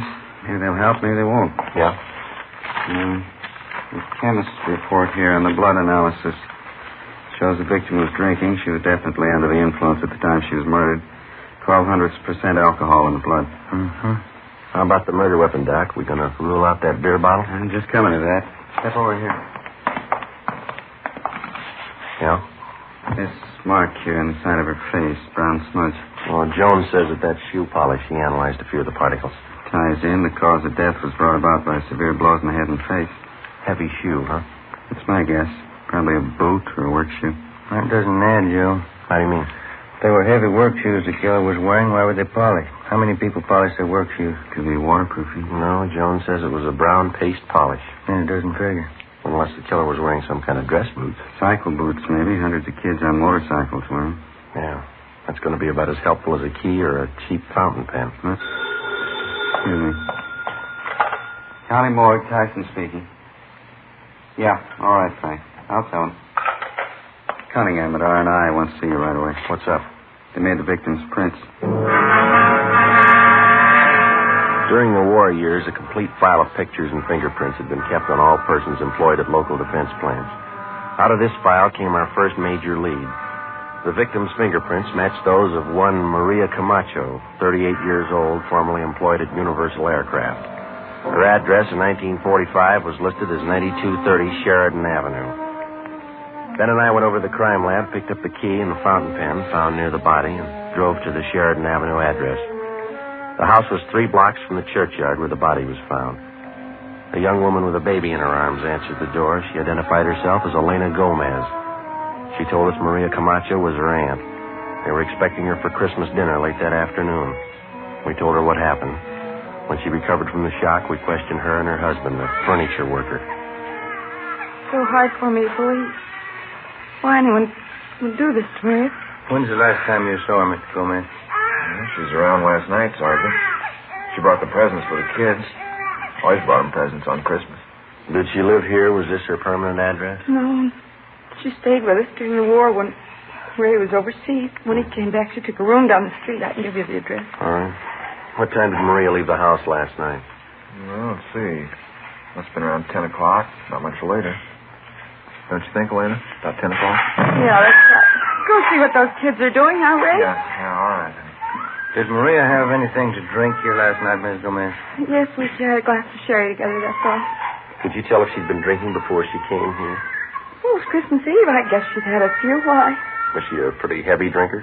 Not usually, no. Maybe on the holidays, though. We like to get out and have fun, living alone and all that. Poor Maria. Oh, did she drink at home, or was there some particular place she liked to go? A cantina down on Soda Street.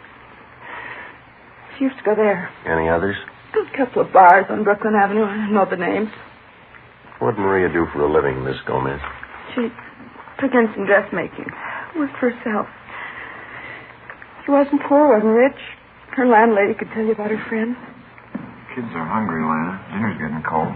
Sorry that we had to break in on you like this. Well, it's all right, Sergeant. It's just the kids. Ask the officers if they want some mince pie, Ray. Cup of coffee. No. That's all right, Miss Gomez, thank you. Just one more thing. Would you look at these, please? This pen. Sure, that's Maria's.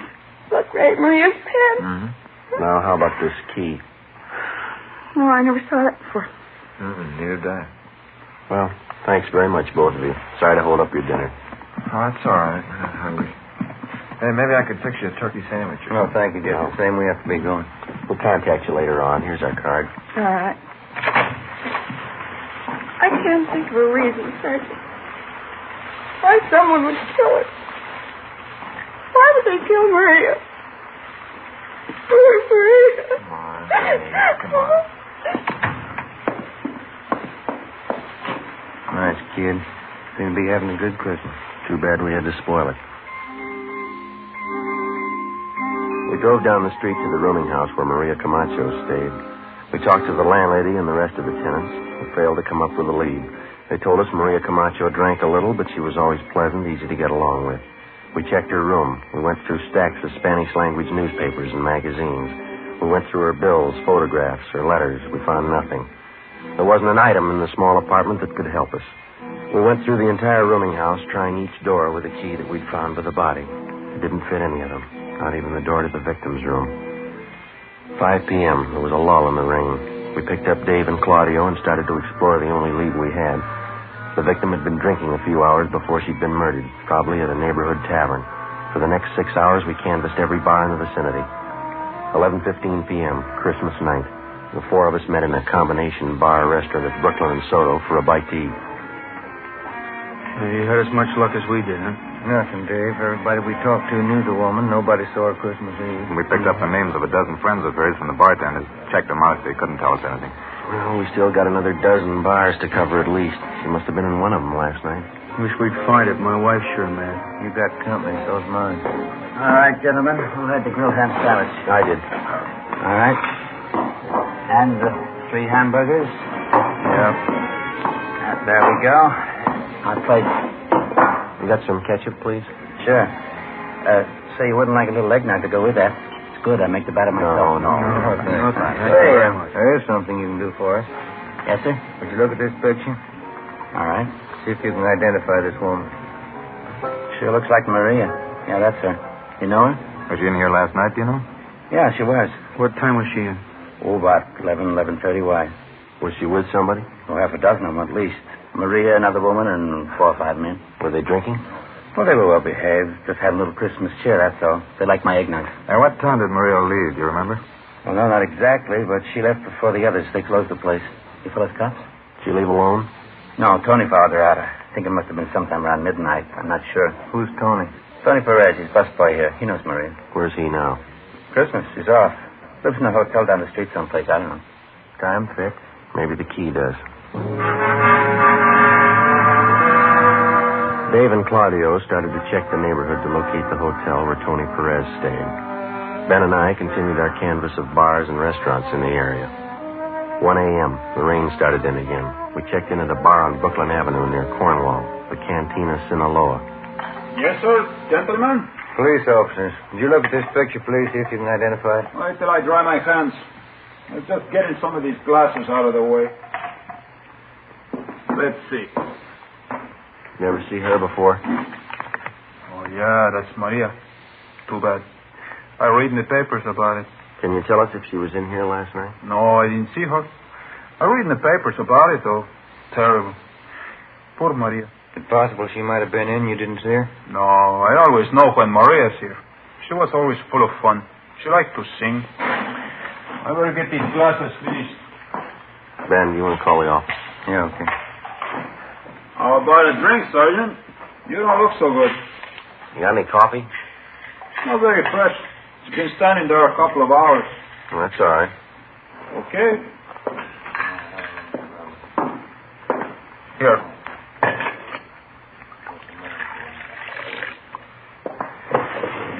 sugar? Hey, thank you. Yeah, that's not very warm, huh? Oh, that's okay. What do you think, officer? The guy was crazy? I don't know. He must have been crazy. Lots of nice rain. That's good for the farmers. Yeah. Sure. You ever see this key before? Let's see. I don't know. Joe. Yeah. Dave and Claudia found the hotel that picked up Tony Perez. Took him in. What did he tell him? Dave says they're talking to him now. He won't say much. Did they find anything on him? He's wearing a pair of dark brown boots. Yeah. Well polished.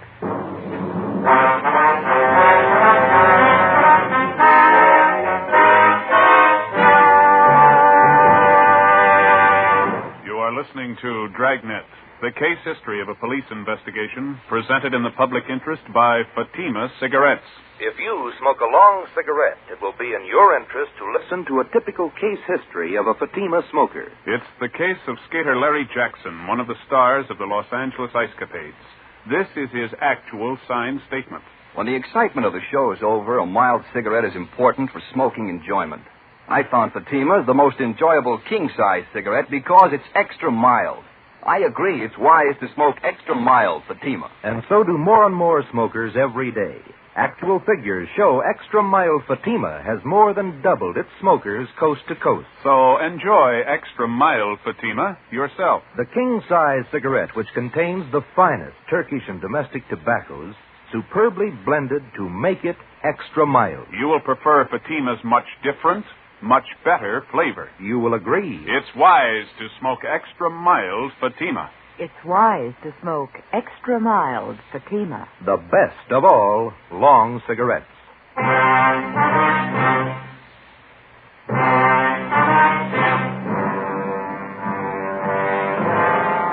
Monday, December 26th, 9 a.m. We checked Tony Perez through R&I. He had a record of 7 arrests, but no convictions.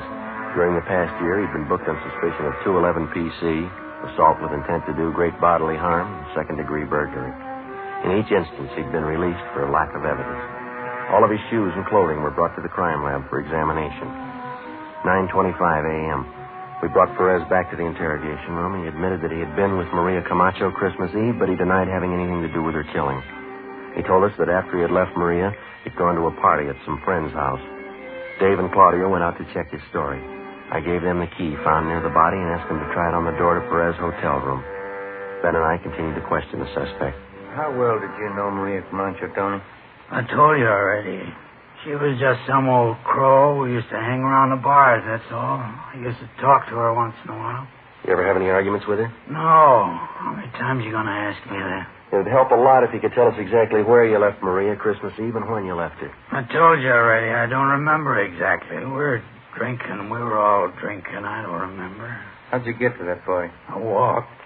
Place down on Malabar Street. Maria stopped at a bar someplace along the way, and that's the last time I saw her. Did you go in with her? No, she went in alone. I went to the party. That's all I knew. Interrogation room Friday. Lee Jones, Joe. Yeah. Check the polish on Perez's boots. It matches with the smear of polish on the victim's face. Wax components are exactly the same. Good. How about the cast? Nope, they didn't match. The prints we cast out there were size 11, big heel. Perez wears a 9, pretty small heel. No match at all. What about the other stuff? Went over the rest of his shoes and his clothes. Nothing that ties in. Okay, Lee. Thank you. Do you shine your own boots, Tony? No. Why? Where do you get them shined? I go to Angelo's, Chicago Street, right near First. When's the last time you got a shine? Oh, Christmas Eve. What time Christmas Eve, Tony? When I got off work, about 2 in the afternoon. Hi. Hi, Dave. See one of you outside a minute? Yeah.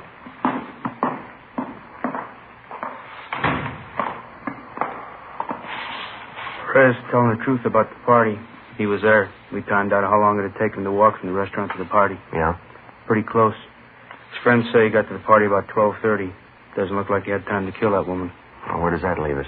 Still got those boots? No, no more. They don't match the impressions at the murder scene. Well, that makes us even, huh? Here's your key back. Didn't fit. Tony Perez was held for further investigation. Dave and Claudio took up the canvassing of bars in the same area where we had left off the night before. Ben and I drove down to Angelo's shine stand. It stood just outside a barber shop, 4 chairs with an awning full of cigarette holes over them. He identified Maria Camacho's picture immediately. We questioned him while he polished her shoes. Maria, I used to tell her, Sergeant, running around like that, she had so many friends. Too many. Did you see Maria on Christmas Eve, Angelo? Christmas Eve? Let me see. No, last time was a few days before Christmas. Angelo, do you know a man by the name of Tony Perez? Tony? Sure.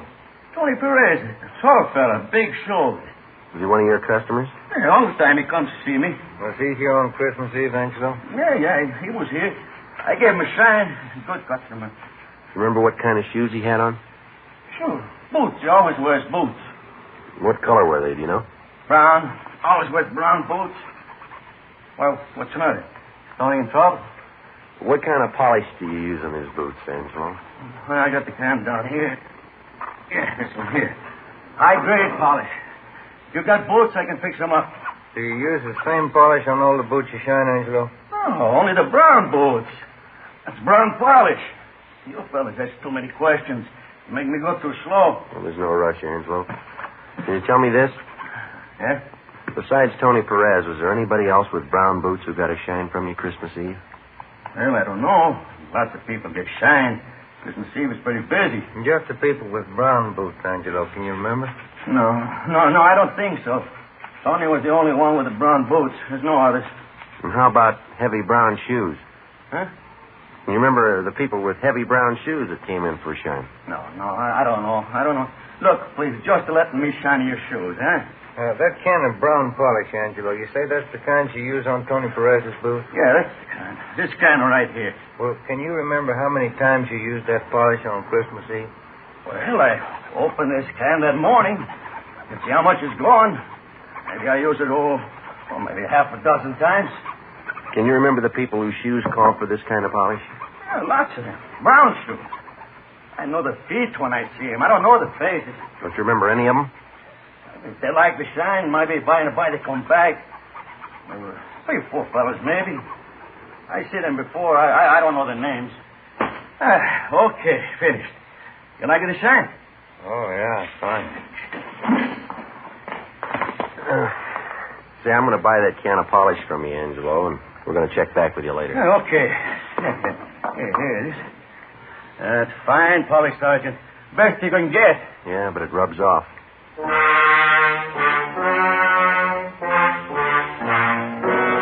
December 26th, 5 p.m. We drove back to the crime lab and had Lee Jones analyze the can of shoe polish.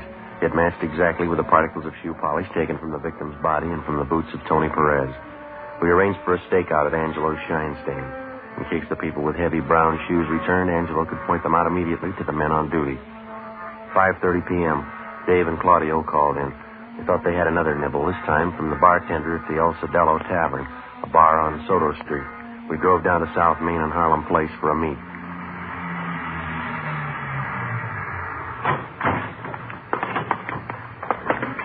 Hi, Dave. Hi. Figured we'd better move on this tonight. What's the pitch? Bartender on Soto tipped me that Maria Camacho was in his place Christmas Eve. Said it was a little after midnight. Huh? Said she had a drink, left the place about 10 minutes past 12 with a guy called Frank Talano. Nosed around, found Miss Talano works at the Midnight Mission. Over there. All right, let's go. This it, Dave? Yeah. Good Friends Mission. Come in for a nice, warm, spiritual bath. Coffee and soup free. Watch the stairs. Yeah. Now, brothers, I only hope that our little meeting here has brought you closer and made your souls to glow with the great and glorious light of the Spirit. And yes, brothers, if we be not born again of that light, as the book says, we'll be damned, brothers. Okay.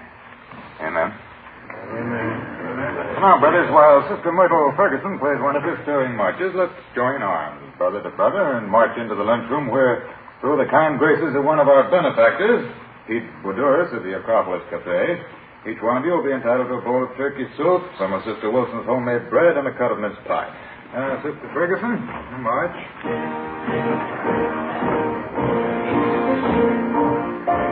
Guess that's the man to see. Yeah, let's go. Sure pack 'em in, don't they? That soup smells real good. Excuse me, sir? Yes, brother? What is it? Police officers. Do you have a Frank Delano working here? Well, what's the trouble? Does he work here? Well, yes, he's a very good man, Frank. Anything wrong? Is he here now? No, he isn't. Where can we find him? Well, I'd like to know what the trouble is. We'd like to talk to him, mister, that's all. Well, he has a room at Good Friends Mission Annex. That's over on San Pedro Street. Is that his permanent residence, the Mission Annex? Yes, Frank's very helpful. He works for a small salary, and we give him room and board. Is he over at the Annex now? Yeah, but maybe you'd better not see him now, officer. Why not? Well, Frank's not at his best. He's been drinking again. That's the surest sign. How do you mean? Well, whenever Frank starts drinking, that means that he's worrying. He's one of those. He drinks to forget. Yeah. He's been drinking for 3 days. He must have a lot to forget. Come on. 6:30 p.m. We drove over to the Good Friends Mission Annex on San Pedro Street. The man in charge told us that Delano had a small room to himself at the rear of the second floor. Dave and Claudio went around to cover the Mission Annex from the back. Ben and I went up a narrow flight of wooden stairs. Plain white plaster walls were chipped and cracked and scrawled with pencil markings. We walked down to the end of a wide hallway to a brown paneled door with a transom above it. There was a man in soiled work clothes sitting on the bed. On the table next to him, there were 3-quart wine bottles. 2 of them were empty. Get out of here. You Frank Delano? What about it? Police officers like to talk to you. Get out of here. You're not taking me. I'll cut you to pieces. Drop the bottle, Delano. Get out of here. Drop the bottle. I'll cut you to pieces. Like you cut Maria. I'll kill you. Put it down, Delano. Drop it. Get the cuffs on. Yeah. Let's go. Just a minute.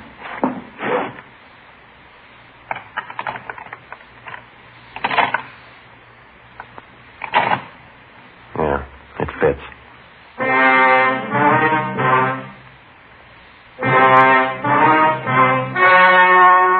The story you have just heard was true. Only the names were changed to protect the innocent. On March 7th, trial was held in Superior Court, Department 94, City and County of Los Angeles, State of California. In a moment, the results of that trial. It's amazing how many long cigarette smokers are changing to extra mild Fatima. Here is the actual report. From coast to coast, extra mild Fatima has more than doubled its smokers. Yes, more and more smokers every day are discovering that Fatima is the king-size cigarette that is extra mild. Extra mild because it contains the finest Turkish and domestic tobaccos superbly blended to make it extra mild, to give it a much different, much better flavor and aroma. Enjoy extra mild Fatima yourself. Best of all, long cigarettes. It's wise to smoke extra mild Fatima. It's wise to smoke extra mild Fatima.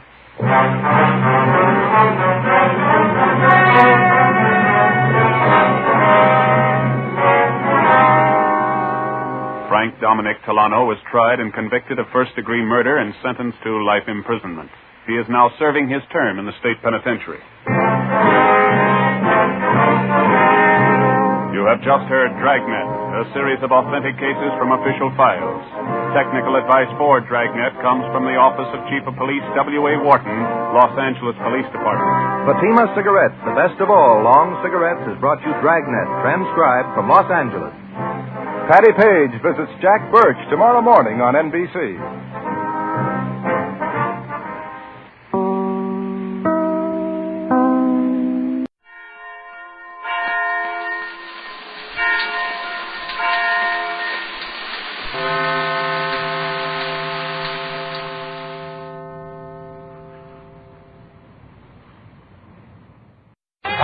Novak. For hire.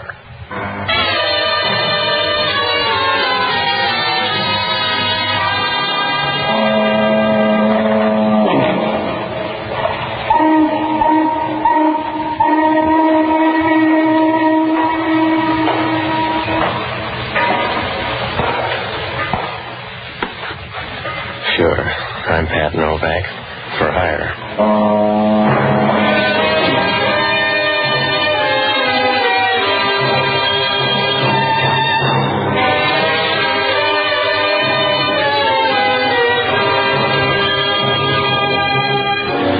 That's what the sign out in front of my office says. Pat Novak for hire. It's easy to rent yourself out and you make a few bucks, but sooner or later you get burned. It doesn't make any difference whether you're a man or a mouse. Because down on the waterfront in San Francisco, they build the traps both ways. Oh, everything looks easy, but sometimes they fool you, like putting shatterproof glass in a fire alarm box. And you gotta watch out every minute. Because down here, if you reach out to help a panhandler, the guy'll take your arm and hand you back the dime. I rent boats and deal any place. I'll give you a good trade-in on a second-hand soul. Works out all right. Sometimes you're on top of the heap, if you like the kind of heaps they got down here. But you got to get your laughs in a hurry, because you find out right away you're not going to make any more headway than a hummingbird in a wind tunnel. I found that out Wednesday afternoon. Must have been about 3 o'clock. The sun was out down at the far end of the bay. It put a head on the clouds down there and put the rest of the sky in a good mood. Over across the bay, it was a warm, easy yellow that made you think of a pound cake full of eggs. It was too nice a day to work inside, so I closed shop and started down to a pool hall on Market Street. I never got there, because on the way I stopped by the laundry to pick up a couple of shirts. It started right there, when the clerk walked over to me. He was full of fizz and the sort of guy who gets a bottle of hand lotion for his birthday. Well, Mr. Novak, is it? I don't know, is it? Yes. My, we have a nice day, haven't we? Yeah, I want some laundry. Not any better than yesterday, though. Not a bit better than yesterday. What do you do? Give them all a rating? How about the laundry, huh? Yes. Let's have the ticket. All right. Mm-hmm. 428. That should be right down here. It's just a couple of shirts. 28. Yes, here it is. That'll be $1.84, please. Well, sounds like a fair price, but I'll take my own. Own? This isn't mine. It's too big. Are you sure? Look, I had a couple of white shirts. Now, you better look again. Well, the tickets match, you see. 428. You must be wrong, Mr. Novak. Now, look, fella, shirts don't swell. They shrink. The package is too big. Too big? Oh, well, we better open it. Yes. Here, I can wrap them again. Easily. Don't worry. Yeah. It's not my shade of pink. Oh. I guess it's not yours. Thanks. Here's some men's clothing, too. How about these shirts? If I were a jockey, I'd take them. I want my own. Well, yes, of course you do. Oh, goodness, I don't know what to do with myself. Yeah, you got a problem. How about these shirts, though? Oh, we've mixed up the tickets, and someone has your package. Who? I don't know. Maybe we can check on the collar markings. Let me see. Yeah. Yes, now, let me check in the book. Here we are. This laundry belongs to Earl Hayes. Yeah, where's he live? Are you going up there? I want my shirts back. Yes. He lives at 321 Dorset Place. Yeah, give me that gun. Oh, I'm sorry, Mr. Novak, and please apologize to Mr. Hayes. I'm so angry at myself, I don't know what to do. Yeah, be careful you don't stop a hole in the floor. See you later.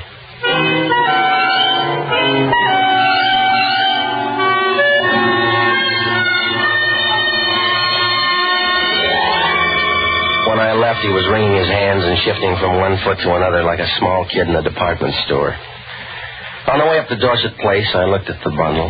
There were a couple of women's blouses and 4 loud-colored shirts. 2 of them looked like a Navajo blanket somebody'd sewed buttons on. I tried to wrap up the bundle, and about 10 minutes later, I got to 321 Dorset Place. It was up on Telegraph Hill, and it was an old place somebody'd remodeled. It was supposed to be modernistic, but it reminded you of a chromium-plated tool shed. Apartment 2A was on the second landing. I went up there and knocked. Earl Hayes didn't answer the door, but you couldn't quarrel with what you got. She was in her 30s and pushing 40 hard enough to bruise it. But she looked good standing there in the doorway, long and lean enough to make a greyhound turn in his card. She was wearing green lounging pajamas, and you've seen bananas in looser skins. You could see the bay behind her through the window, and she stood there brushing back enough red hair to sell to a mattress factory. As she pushed the door back, she started to smile. Her lips were a pale red color and moist enough to put a desert on its feet, and you could tell she thought she used them to talk when you got tired of everything else. Standing there in front of her, you got the same feeling you would if somebody pressed the treble and bass key of an organ at the same time. Hello. What are you selling? Shirts. Is your husband home? Should I have one? I don't know. It depends on the climate. Come on in anyway. All right. Who are you?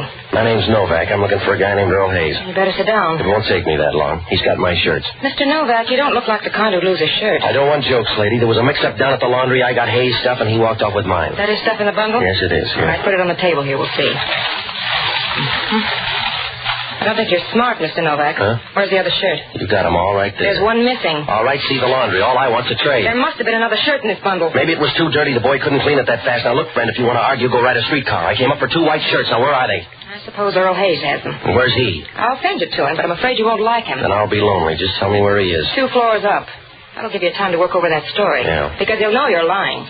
He'll want to know about that shirt. What makes it that important? The fact that it's missing. I'll find him upstairs. I hope it works into a friendship. Yeah. But I don't think it will. He'll know you're lying, and you'll get tossed around like a green salad. Is he tougher than you? No, he's just not as versatile.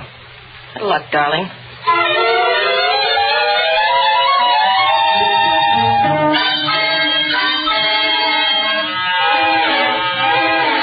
When she said good luck, you knew she was just being polite and didn't mean it any more than the hangman when he tells you to watch your step.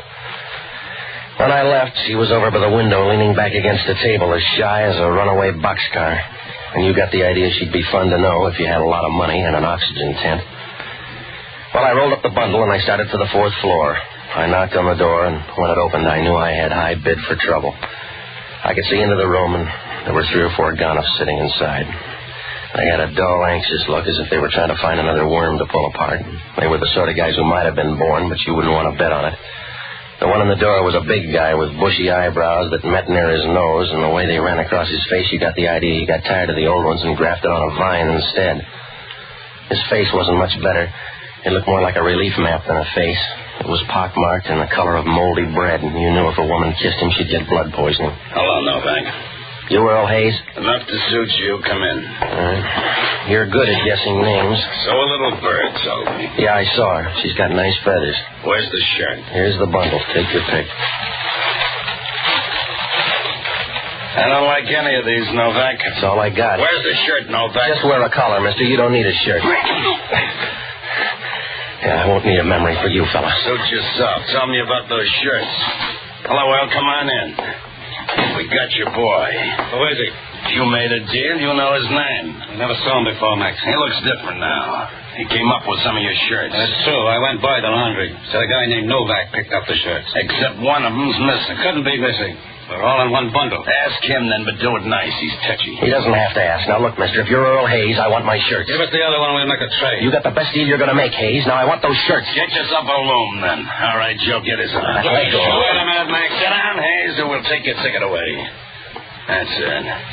Now get his other arm. Over there. One of you keep your eye on Hayes. All right, Novak. It's you or Hayes. Make up your mind. I got it made up about you. You're gonna tire first, Novak. Where's that shirt? I don't know. Try Hayes. He looks healthy. Hold him up. He's slipping. You need handles? Hold him up. You're running out of chances, Novak. Where's that shirt? I don't know. Hold him up. Why? If you can't find the reason, don't. All right, Hayes. How's your temper?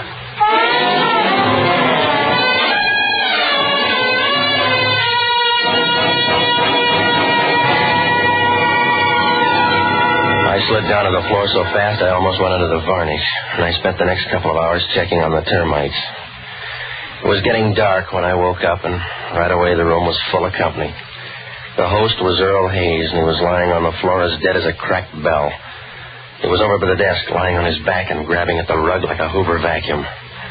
The hair was wet against his head, and the perspiration on his forehead started to break up and run down like tears, so you got the idea he cried out of his hairline instead of his eyes. He didn't seem pained or put out. He was smiling a little as if he realized he had a better deal. Over by the door, Hellman was talking to a couple of coppers. He sent them downstairs and walked over to me. You woke the neighbors, Novak. I don't snore that loud, Hellman. You made the noise with Hayes? Yeah. How'd I get my face this way? You look better to me, Novak. How long you been here? A couple hours. That fits in. The coroner's already been here.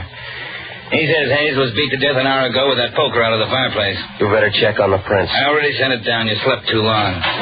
Oh, Inspector. We came by for the step. He's right there. Tell the morgue to keep him out till I get down. Come on, Joe. That's it. Sure is a little guy. He'll bury easy. Tell him I'll check in at 8. Sure will, Inspector. All right, Novak, tell me all about it. I came up here for a shirt. That's not hard to get. What about Hayes? How'd the beef go? It went both ways with a guy named Max. You better talk to him. I like you better. Oh, you're not bright, Hellman. I've been out of the game for 2 hours. Look, big shot, don't push me around. You got a story. Maybe it's good, maybe it's not. You could have taken Hayes and run into trouble yourself. That's the hard way, Hellman. I don't like your whip. Get another boy. You'll do, Novak, and you'll do it all downtown. Yeah, Hellman talking. What do you mean you can't send him up yet? Who's in charge down there? Give me the guy in charge. Huh? Well, 2 guys just came up here. You must have sent them. They were here. You must have sent them. Yeah. Well, you can send them for me. Don't tell me, Hellman. Oh, it couldn't happen. No, it couldn't happen to anybody but you, Hellman. It's going to look real good, too, when they find out you let 2 strangers walk in and steal a body. I don't understand it. It's simple, Hellman. You better go in and rob that bed right now. Because when they're through kicking you around down at headquarters, you're going to need a sling. And with a figure like yours, it'll take a good-sized bed sheet.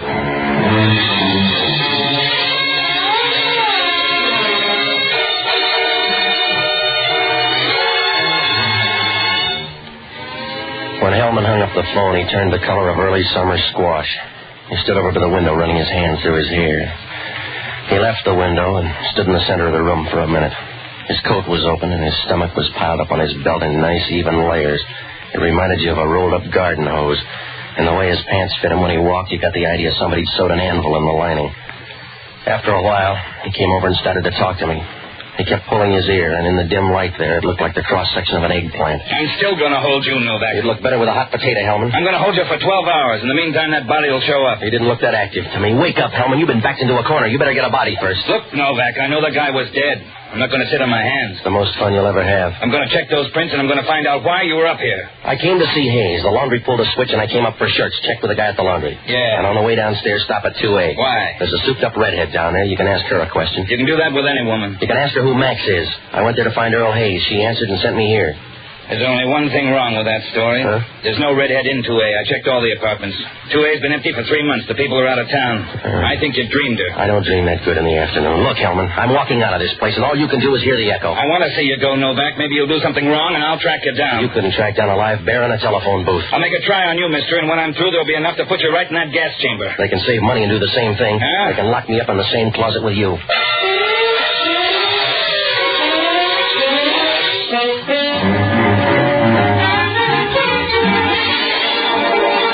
When I left, Hellman was wandering around like smoke in a drafty room. I picked up Earl Hayes' shirts and ducked by the laundry, but the clerk was gone and the place was closed tighter than the lid on a city scandal. Well, I tried to think back, but nothing made sense. In the first place, what made that shirt so important? And why did the laundry clerk have the wrong address for Earl Hayes? And the main hooker was that body disappearing. Why? If Max killed him, they were in the clear. Why take a gamble like that just for laughs? I knew I had to get some answers pretty soon because Hellman wasn't an easy guy. He was a tough, hard cop with a heart big enough to hide behind a piece of birdseed. Well, I had a couple of places to go, so I looked up Jocko Madigan. He's a good guy, and he used to be a smart one, except he didn't like the San Francisco fog and worked out one of his own. I finally found him in the hunt room at the Bellevue Hotel. The crowd was at one end, and he was down at the other. I found out why. Make it one for my baby and one more for the road. Now, wait a minute, Jocko. Ah, Patsy, I'm singing a little sentimental ballad. All right, Jocko, now you've had enough. Patsy, I'm as sober as the next man. I've been drinking since 8 o'clock this afternoon, and I'm as sober as the next man. Now, stop it, will you? Patsy, you know I hate whiskey. But do you realize that 85% of the human body is liquid? Yeah. Now, is there any sane reason why all that should be water? Of course not. It isn't fair. That's why we have communists. Jocko, I'm in trouble. Of course you are. Knowing you, Patsy, is like walking hand in hand with a moral pygmy. All right. It's true, Patsy. You have no moral sense. All you have is a small bundle of regrets, something which you drag out periodically as proof of your decency. Will you listen? but you're not even decent enough to regret the things you've done. From some of your conversations about the only things you regret are the things you haven't done. The only reason you haven't caused more trouble is that you're not fleet-footed enough. All right. You're hopeless, Patsy. You're like some overripe planet, disemboweled and thrown from the skies. You don't know where you're going, and you can't remember where you've been. Your only joy is motion, and your only sensations are heat and cold. You all through, Jocko? Yes. What kind of trouble? Hellman wants me for a dead guy. Where is he? He was up on Telegraph Hill, but he's gone now. He didn't die long, did he? Somebody took the body away. That's a funny thing to collect. Oh, none of the story lays right. The guy's name was Earl Hayes. There was a laundry mix-up, and I went up there to trade. Yes? Now, look, I want you to hop down and find out everything you can about Earl Hayes. Find out who his friends are. Find out where he's from. And see if there's a guy named Max anywhere, will you? Where are you going? I gotta find a girl. I felt that way myself earlier tonight. Will you hurry, Jocko? We don't have time to run your love life. Yes, well, time is a minor drawback anyway. Good night, lover.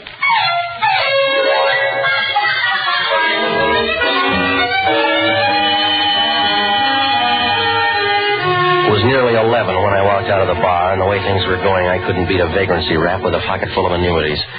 I had to find that girl someplace, but it wasn't going to be easy. You might as well try to French fry a kettle of bones. I went back up to that apartment to see if she left a pointer anywhere. Hellman had a copper out in front, but he was sitting in somebody's new Nash reading a comic book. I went all through the apartment, and on the way out, I spotted the matches in the wastebasket. The folder had been used up, and on the outside it said Bonton Club, Duval Street, Key West, Florida.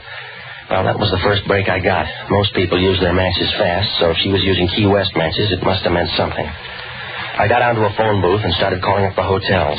Finally, a hotel up on Taylor said they had a Miss Rhoda Warren on the register from Key West, Florida.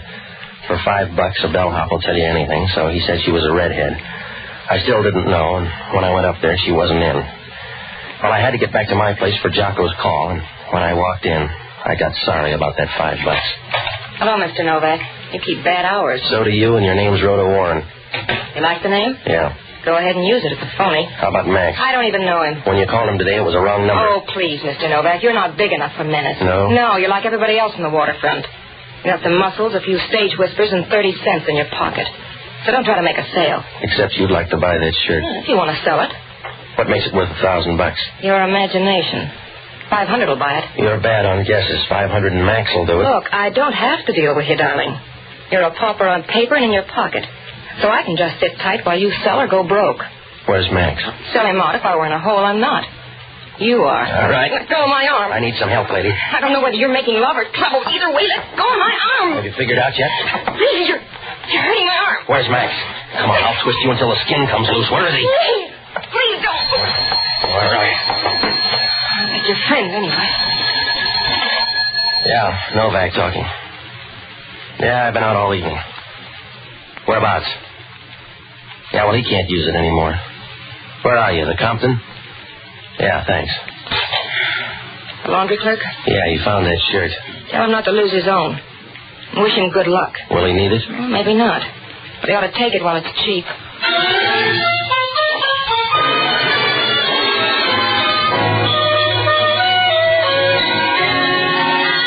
I knew it wouldn't do any good to press her for Max now. If she was going to tip her mitts, she'd do it on her own. I left my place and grabbed a cab for the piers. I got out near Market and walked over to the laundry. The back window opened up like a hunk of sky after a bad rain. I found the shirt lying out on the table. It looked like the rest of Earl Hayes' shirts, except for one thing. The collar was full of writing, a few letters and a lot of numbers. I took them down, left the shirt, and headed for my place. I got one of those shirts from that bundle and copied in some of the same numbers. Then I picked up a cab for Rhoda Warren's hotel. For another fin, the bellhop went blind, and I got into her room about 12:30. Her room was empty, but her bags were packed on the bed.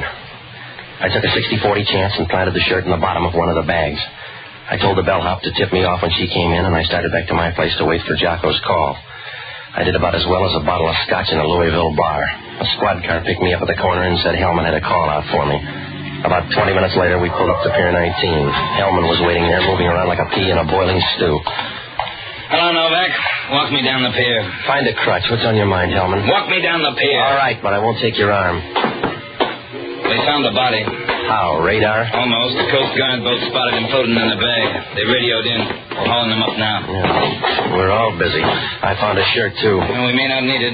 Those fingerprints worked out just right. Well, if they're mine, it's too pat, Hellman. You're too smart a cop to buy that kind of plant. I'm a smart enough cop to hold you, now that we got Earl Hayes. Here we are. Yeah, got him down there? Yeah, we're passing him up. Grab a hold of that. Here, I'll get him. All right, Bo. Here he comes.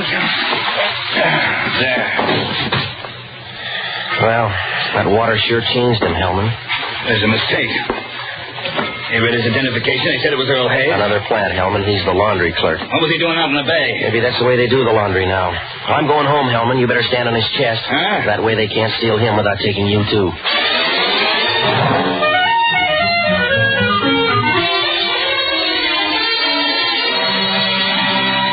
Well, that 60-40 was beginning to pay off.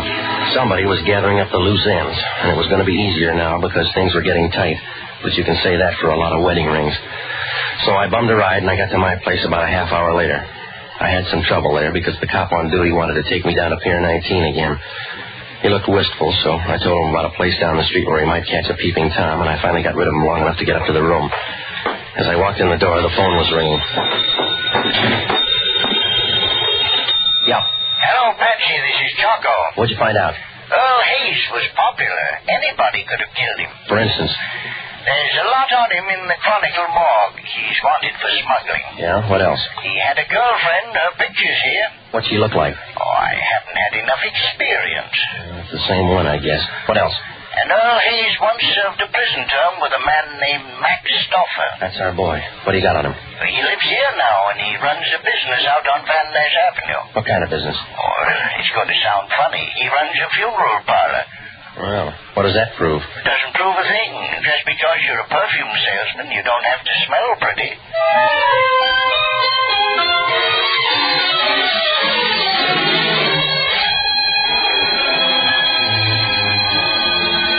When Jocko hung up, everything began to slip into place.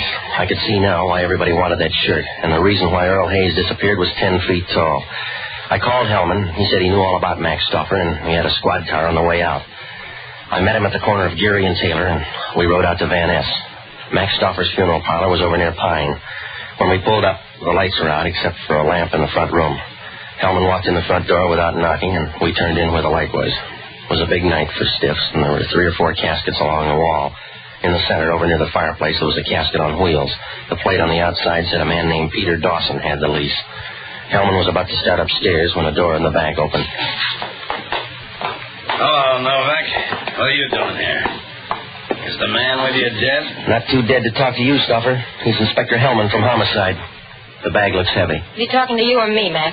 Where's she going? I'm putting her on a train, Novak. Do you care? It's up to Hellman. He wants you for killing Earl Hayes. I thought he disappeared. I'll add on the laundry clerk, too. After I visit the train. You put her on that train, she'll get off at the next station, Stoffer. Huh? She gave you a bad story. That shirt you got's a phony. Wait a minute. Save yourself some time, mister. Check her bag. Oh, he's crazy, Max. Make the odds, fella. Let me see that bag. Take a look. He's trying to stampede you, Max. Give it here. No, underneath there. The other side. There's no shirt in here. What are you trying? I don't know how it got there, Max. He must have put it there honest. I don't know how it got there. Something crazy's happened. You don't sound sure. Please, Max. Hey, Max, stay away. I gave you the right shirt. Max, leave me alone. Take her, copper. Take her for the laundry guy. I'll read about you, lady. Max, you're crazy. You're crazy to tell him. I'll tell him all about it. I'll tell you every word. All right, don't forget yourself, big shot. Don't forget to tell him what you did with Earl Hayes. There's nobody. Oh, you silly fool. You silly fool. Don't you know why they're here? Shut up. You'll open them all. You better tell him now. He's in there, Hellman. He's in there with Peter Dawson. You had a chance, baby. Leave me alone, Max. Leave me alone or I'll break you up. Can't win them all, Max. Put away that gun. Hey, get away from her.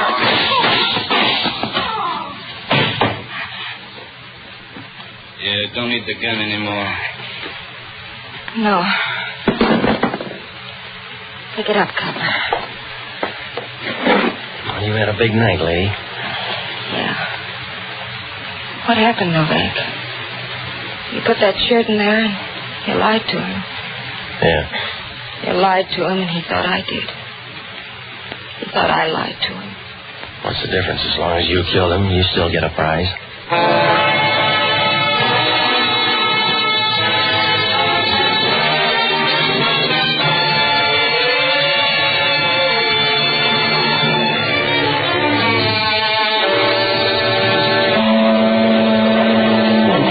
The next morning was easy for Hellman. He shook the girl for the story on those shirts. The markings on the collar were bill of lading numbers on stuff going to the islands. Everybody was being watched, so they had to handle it that way. Earl Hayes used to leave the shirts in that laundry, and each time somebody along the line marked one of the shirts, Hayes took the shirts to Max, and he got the information to the right people in the islands. Out there, they had a line on what to hijack. Most of the stuff was gold, and it was a good game for everybody, until that laundry clerk made a goofy mistake. He got the bundles mixed, and he left one shirt out. When Hayes picked up the wrong bundle, the girl and Max thought a double cross was underway. After Max worked me over and killed Hayes, he went down to the laundry shop, and he couldn't find the shirt. He could only think of one thing. Hayes had the shirt on.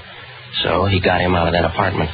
Once he had him out, he figured the easy thing to do was to make him disappear for good. So he put him in a casket with another guy on his way to the boneyard. In the meantime, the clerk found the shirt and called me. The girl overheard the conversation and figured the laundry clerk had the shirt with him. She got in a beef and killed him. She went down to that laundry after me and picked up the shirt. Well, from there on, the cards fell the wrong way. Well, Hellman asked only one question. That laundry clerk was an innocent guy. Wasn't it too bad he got knocked off? Oh, I don't know. When you think of how many buttons you lose in a year, it doesn't seem so bad. Pat Novak for Hire was previously released by ABC, the American Broadcasting Company, for listeners in the United States and rebroadcast for our men and women overseas. This is the United States Armed Forces Radio Service, the voice of information and...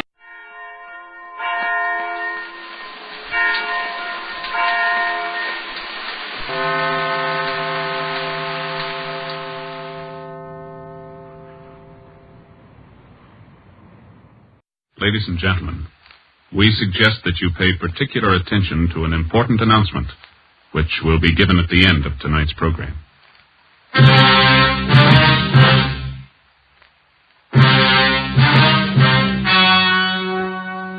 The story you're about to hear is true. Only the names have been changed to protect the innocent. Fatima Cigarettes, best of all long cigarettes, brings you Dragnet.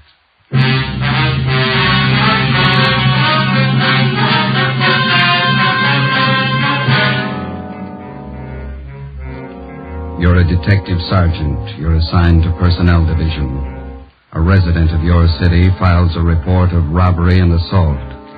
The suspect, a rookie police officer. Your job, arrest him. If you want a long cigarette, smoke the best of all long cigarettes. Smoke extra mild Fatima. Yes, Fatima is the king-size cigarette, which contains the finest Turkish and domestic tobaccos, superbly blended to make it extra mild, to give Fatima a much different, much better flavor and aroma than any other long cigarette.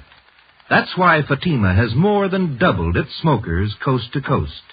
Enjoy extra mild Fatima yourself. Best of all, long cigarettes. It's wise to smoke extra mild Fatima. It's wise to smoke extra mild Fatima.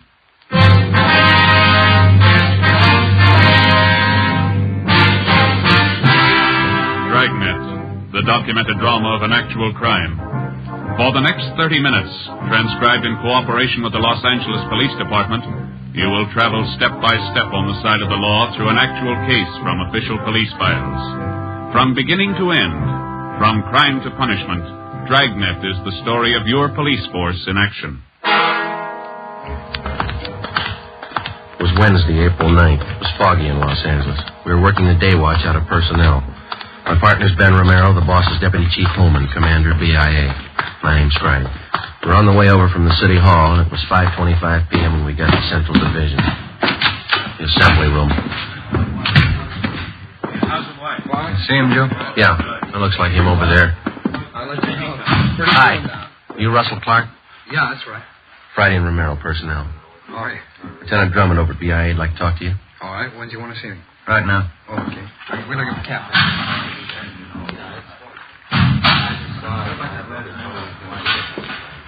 Okay, let's go. What do they want to see me about, you know? Drummond will tell you. Okay.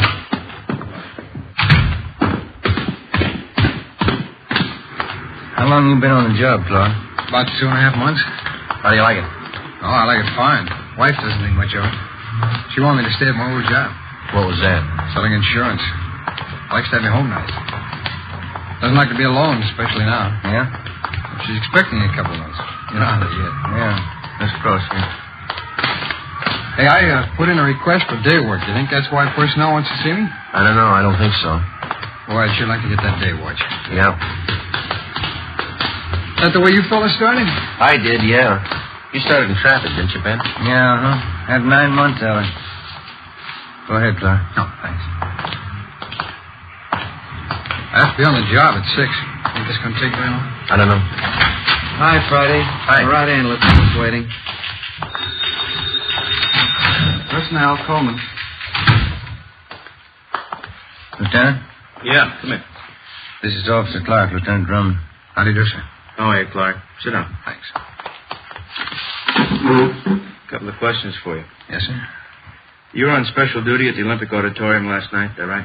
Yes, sir, for the fights. Anything unusual happen out there last night? Well, it wasn't very important, Lieutenant. After the fights, the drunk fell down the stairs. On the way out of the auditorium, broke his arm. I took him to Georgia Street, and they took care of the arm, and I drove him home. He was pretty drunk. Why didn't you book the man? I didn't think it was necessary. How long you been with the department, Clark? 2.5 months, sir. Didn't you know he should have been booked for violation of 4127 ALAMC? Well, the man was in pretty bad shape, Lieutenant. Broken arm. I guess I didn't think the law was that strict. Law's there for a purpose. You decided to forget it, now you're in a mess, right up to your neck. I don't understand. You remember the name of that drunk you took care of last night? Yes, sir. His name was Stacy. Lives out in West L.A. What's the matter, Lieutenant? That drunk, Mr. Stacy, wants to file a complaint against you. What for? He claims you took him back to the auditorium, beat him up, broke his arm, and robbed him of $128. Oh, he's crazy. He's lying. I didn't do that. Got his word against yours, Clark. Facts seem to favor him. But I can prove it. Well, there was at least a couple of dozen people around it. There was a doctor. He can tell you. Maybe you better take it from the beginning, Clark. Exactly how did it happen? Well, it was right after the fights. I was on duty in the lobby, and I saw a bunch of people crowding around the foot of the stairs. Yeah. I went over to see what the trouble was, and they were looking at this man lying on the pavement. It was Stacy. A doctor was examining him. This doctor, did he identify himself? Yeah. I asked for his identification. He showed it to me. Gave me a card. He was a doctor, all right. Yeah, go ahead. Well, he told me that he'd seen Stacy fall down the stairs coming out of the auditorium. Said that Stacy had broken his left arm. What'd you do then? Well, the doc said it'd be okay to move him, so I helped him into my car and took him down to Georgia Street. He was so drunk he could hardly stand up. The attendants at Georgia Street took care of his arm. Well, they can tell you all about this. Maybe, but they can't help you out as witnesses. You could have beaten up Stacy, robbed him, then taken him to Georgia Street. But I didn't, Lieutenant. I tell you that Stacy's lying. What'd you do when you left Georgia Street? Well, I drove into Central and told them what happened. I told the watch commander I was going to drive this Stacy home, and he warned me about it. Guess I should have known better, but... Well, I swear to you that Stacy's lying. You should have known better. Where'd you go after you left Central? Well, I drove him home. On the way, he said he was hungry, so I stopped. I bought him a sandwich and some black coffee. Kept telling me what a nag his wife was, said he was afraid to go home. Go on. Well, when I got him to his place, his wife started chewing me out. I just said goodnight and left. That's it, huh? That's it. So help me, that's exactly what happened. Now, how about the doctor at the auditorium, the one who saw Stacy fall? Did you get his name and address? Well, no, Lieutenant, I didn't. I didn't think it was necessary. How about the crowd that was standing around? Did you spot anybody you know? No, I didn't. Just a bunch of people coming out of the fights. Then you haven't got anyone to corroborate your story. But all those people saw it. There must have been a couple of dozen of them. What are their names? Well, I don't know. All I know is I didn't beat him up and I didn't take his money. I tell you that Stacy's lying. You could be lying. We got no proof either way. I'm not lying, Lieutenant. I didn't do it. We might believe you, Clark. That doesn't make any difference. If this man files a 211 against you, it's got to be settled in court. But I didn't do it. I tell you, I swear I didn't. Just a minute. Mike, send in Mr. and Mrs. Stacy, will you? You can hear the story the way we get it from Stacy and his wife. I'd like to hear it. I don't know why he's doing this to me. I helped him all I could. Jerry, there he is. That's the one. Yeah, that's him, Chief. Now, wait a minute, Mr. Stacy. What's this all about? Hold it, Clark. Mr. Stacy, would you repeat the same story you told us this morning, please? You know what I told you, Chief. You had the stenographer take it all down. It's the same thing. I'd like to have you repeat it in front of Officer Clark here. He's entitled to know what you're charging him with. A man like that's entitled to nothing. You ought to be ashamed of yourself. Look, lady, your husband's lying. Don't call my husband a liar. You're not a policeman. You're a hoodlum. All right, wait a I'd minute. like to know what this city's coming to. Cops going around beating up private citizens. Who do we trust if we can't trust a policeman? Just a minute, You please. don't know, Captain. You should have seen my husband when that officer brought him home last night. Arm all bandaged, his face all cut up. He was hurt so bad he could hardly stand up. He was too drunk to stand up, lady. Don't you get fresh with me. All right, that's enough. This cop got hold of me as I was coming out of the fights. Took me in back of the auditorium. Told me if I didn't hand over my wallet, he'd book me on a drunk charge. Were you drunk, Stacy? I was not. Had a couple of beers, that's all. When I wouldn't give him my money, he beat me up. Broke my arm and took my wallet. How do men like you ever get on the police force? He figured he'd cover up, so he took me and had my arm fixed at the emergency hospital. Then he drove me home. Threatened me all the way. He said, you tell anybody about this and I'll get you. That's just what he said. I don't get it, Stacy. You know that story's a pack of lies. Why are you doing this to me? It's the truth. And I'm going to press charges and get my money back. $128. What have you done with it? We can take care of the questioning, Mrs. Stacy. I don't see you doing it. Make him tell. Where's our money? I haven't got it. Don't talk back to me. Mr. Stacy, you and your wife want to file a crime report at this time. We want to press charges. Romero? Yeah? Take Mr. and Mrs. Stacy down to Record Bureau, have them make out a report for 211 and assault. Right. Get them this way, please. Now listen. We're going to get action if we have to take this to the district attorney. We're not afraid of the publicity. We'll go to the newspaper if we don't get action. Yes, ma'am.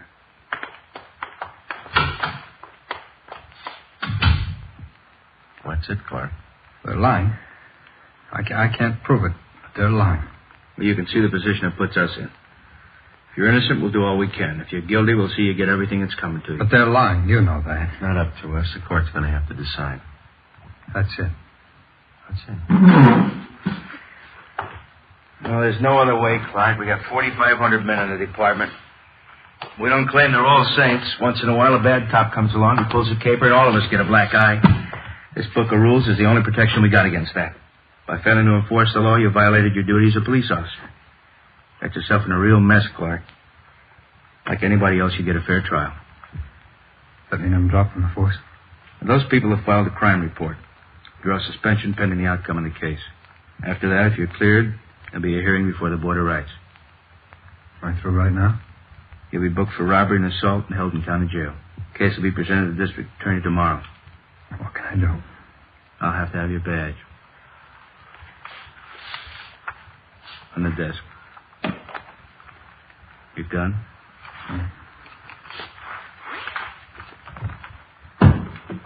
ID card? Yeah. On the desk? Yeah. All right, Joe, that's it. Okay. Take him.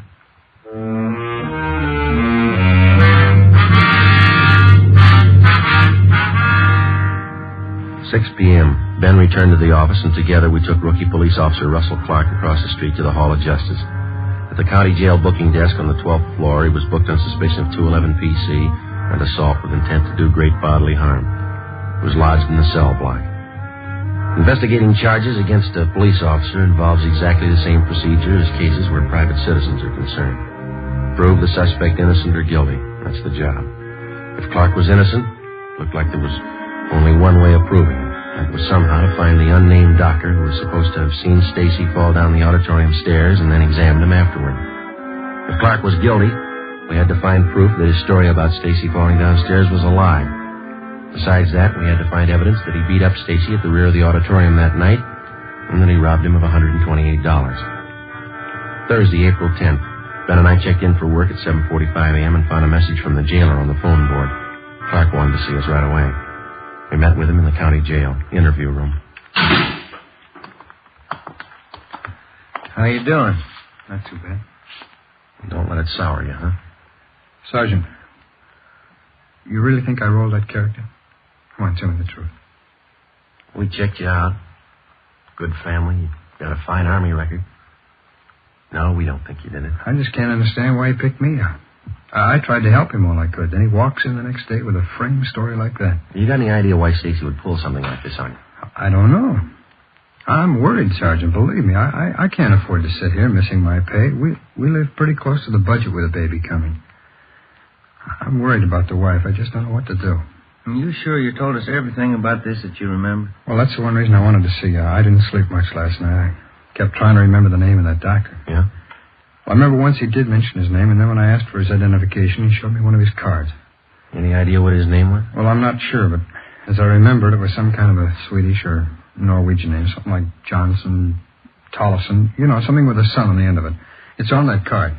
That doesn't narrow it down too much. Where is the card? Well, I think I put his card in one of the pockets of my other uniform shirt. That's why I called you. I wonder if you could check that for me. It's at home. Sure. Where do you live? Out on Norwich Road, 411. It's right near the Coliseum. 411. Yeah. All right, we'll check it out for you. Just ask the wife, will you? Card should be in one of the pockets. Yeah, if you put it there.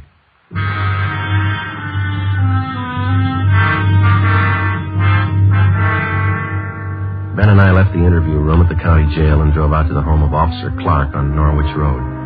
We introduced ourselves to his wife and told her what we were after. Her eyes were red and looked like she'd been crying. She asked about her husband. We told her he was all right. They're making a terrible mistake, Sergeant. Russ never did anything crooked in his life. He didn't do it. I know he didn't. We'll do everything we can to straighten it out, Mrs. Clark. The court will have the final say. I knew Russ shouldn't have left his insurance job. I just knew it, all this trouble. How about that shirt that your husband told us about, the one he wore that night at the auditorium? Oh, yes, his other uniform shirt. Mm-hmm. Can we see it, please? Oh, yes, certainly. It's right this way, back in bedroom. What's so important about the shirt, Sergeant? Your husband told us that there might be a card in one of the pockets. Might help clear up things. Well, it should be hanging up here in the closet. I always like to keep Russ's shirts on hangers. He keeps them much nicer looking. What's the matter?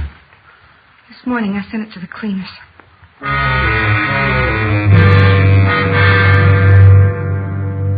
Clark's wife, Ben, and I drove down to a dry cleaning shop a few blocks away where Mrs. Clark had left the shirt. The counter girl there told us that the truck had already been by that morning and picked up the day's cleaning. It was a store rule to check all garments for contents. She had found nothing. We got the address of the main plant, the Great Northern Dry Cleaners, a place down on Factory Street. 10:15 a.m. We checked in at the main plant and explained to the manager what we were after. We gave him the tag number of her cleaning, and Mrs. Clark gave him the description of the shirt.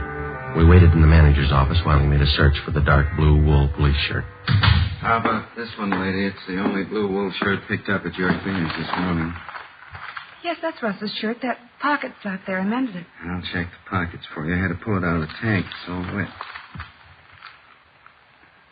Yeah? Not in this pocket. Try the other one. Yeah? Look for yourself. Nothing.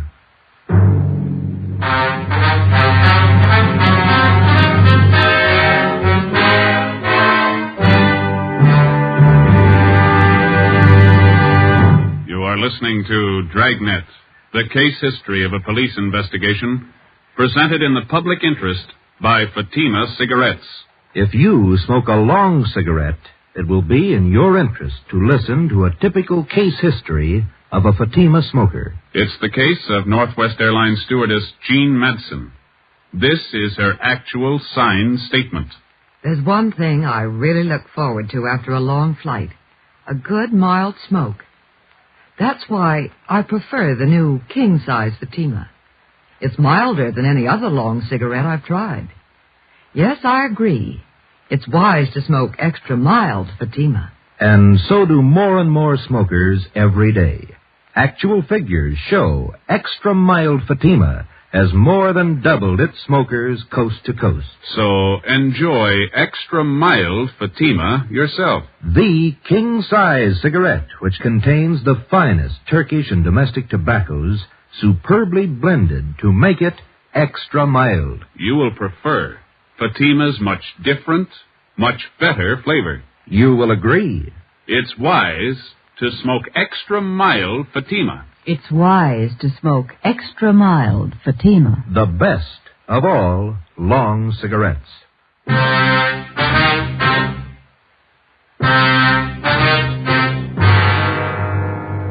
Thursday, April 10th. Shortly after noon, the daily newspapers were on the streets, and the head on one of the top front page stories read, "Rookie cop slugs robbed citizen." Ben and I went back to the county jail and told Clark that we'd failed to find the card. He could give us no other lead that might help in clearing the case. During the next 2 days that followed, Ben and I ran down every possible lead, no matter how remote it was. We made a thorough check on Mr. and Mrs. Stacy. We double-checked back on Clark's record. For 1 full day, we did nothing but phone doctors in and around the city of Los Angeles.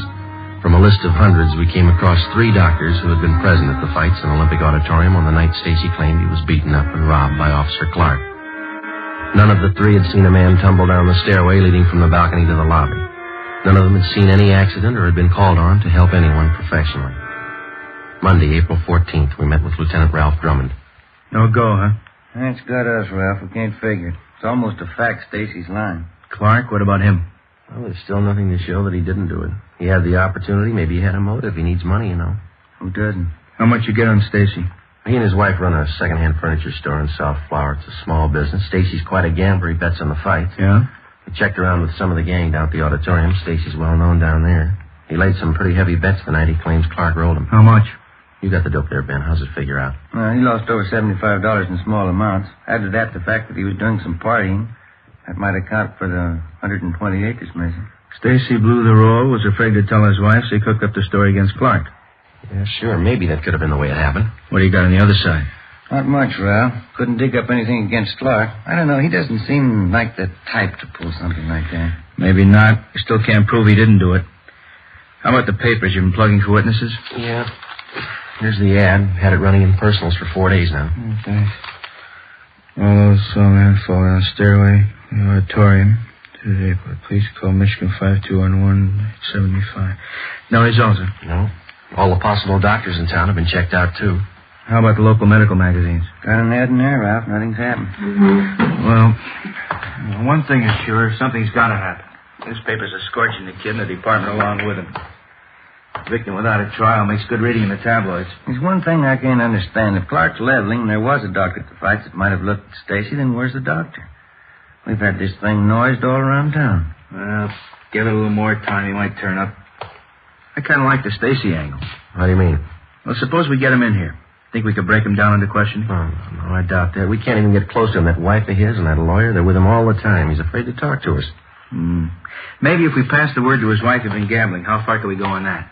Well, she might believe us, she might not. You've seen what she's like. Yeah.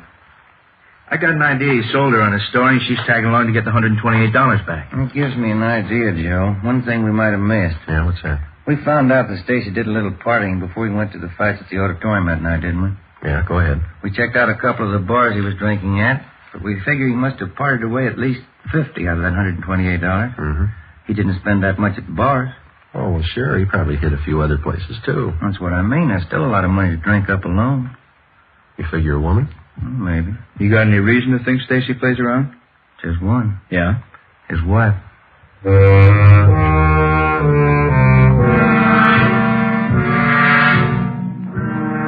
Monday, 1 p.m. Ben and I started to canvass of bars and small nightclubs in the general area around the Olympic Auditorium. We started with those where Stacy was a regular customer. We failed to turn up any leads. Either the bartenders refused to tell us or they had no knowledge of Stacy's running around with other women. We kept at it. Another day passed. 2 days. Nothing. One of the newspapers started a campaign against the brutality of police officers. On Thursday, we got a tip from a bartender at a place out on Washington Street, the Brown Cow. He told us that he thought he saw a man answering Stacy's description in his bar a few nights before with a flashy blonde in her late 20s. He said he didn't know Stacy too well, but he knew the girl, and he knew the hotel where she stayed. Her name was Sandra Gay, an acrobatic specialty dancer at the cheap nightclub. We checked out her hotel, but she wasn't in. We left word for her to get in touch with us, and we picked up a hamburger and some potato salad for lunch and checked back in at the office. How you doing, Coleman? Not as good as you two. How do you mean? Can't you smell a perfume? It's off a blonde named Sandra Gay. She's waiting in the next room. Won't talk to anybody but you. Thanks. Come on, Ben. Didn't waste much time, did she? Perfume. Sure strong. Your name, Sandra Gay? Yeah, that's right. You the fellas been looking for me? Drop by your hotel. We'd like to ask you a few questions. Sure, it's all right. This is my partner, Sergeant Romero. My name's Friday. How you doing? Oh, Romero. Kind of cute for a cop. What can I help you with? Do you know anybody by the name of Gerald Stacy, Miss Gay? Gerald, yeah, I hate that name. Do you know any man who calls himself that? No. I think that's a terrible name for a man, Gerald. The man we have in mind is pretty short, stocky build, dark hair, and he wears steel-rimmed glasses. Yeah, where's he hang out? Place out in Washington, the Brown Cow. Supposed to have been seen with you. Gerald Stacy. Oh, yeah, I think I know who you mean. Furniture business and runs a place near the Brown Cow. That's right, you know him? Old Pop, sure I know him. We get together once in a while. He's a kick. Pretty big spender? Oh, when he's got it, yeah. Last time we went out, he was fine. He can kick it around when he wants to. Old Pops. When's the last time you were out with him, Miss Gay? Maybe a week, 2 weeks ago. The Tuesday night, I think, yeah. Tuesday the 8th? Is that about right? Yeah, must have been it. Why, what's it all about? Did you spend most of the evening with him? No, I had to get back to the club, do my act. He went under the fights over at Olympia. I get it. Personnel, Friday. Is this Sergeant Friday? Yes, that's right. This is Dr. Samuelson talking, Sergeant. I've been out of town. I just got back this morning. I saw the ad in the paper. Yes, sir? I was at the fights that night, Sergeant. What did you want to know? Would you mind telling us, Doctor, did you see a man fall down one of the stairways to the lobby? Certainly. I was the one who examined him.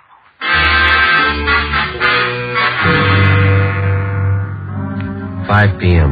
Mr. and Mrs. Stacy were called to Lieutenant Drummond's office. Arrangements were made to have Officer Russell Clark brought over from his cell in county jail. At 5:15, Ben and I checked into the lieutenant's office. Stacy and his wife were already there. Certainly proud of our police department, Chief. No whitewashing this time. You gave that fella exactly what he had coming. Thanks. You sure you didn't make a mistake? I'm sure, Chief. That's the right man. You got him. Jerry, don't make mistakes on things like this, Inspector. How about our money, the $128? He tell you where he hid it? No, he hasn't. We'll bring Officer Clark in from county jail. Figure we try to crack him. That's right. Make him tell what he did with our money. Joe, will you have Officer Clark brought in? By the way. All right. There he is. Where's our money? What have you done with it? Just a minute, please. Stacy, you sure Officer Clark here's the man who beat you up and robbed you? Of course he is. Dragged me behind the auditorium and almost beat me to death.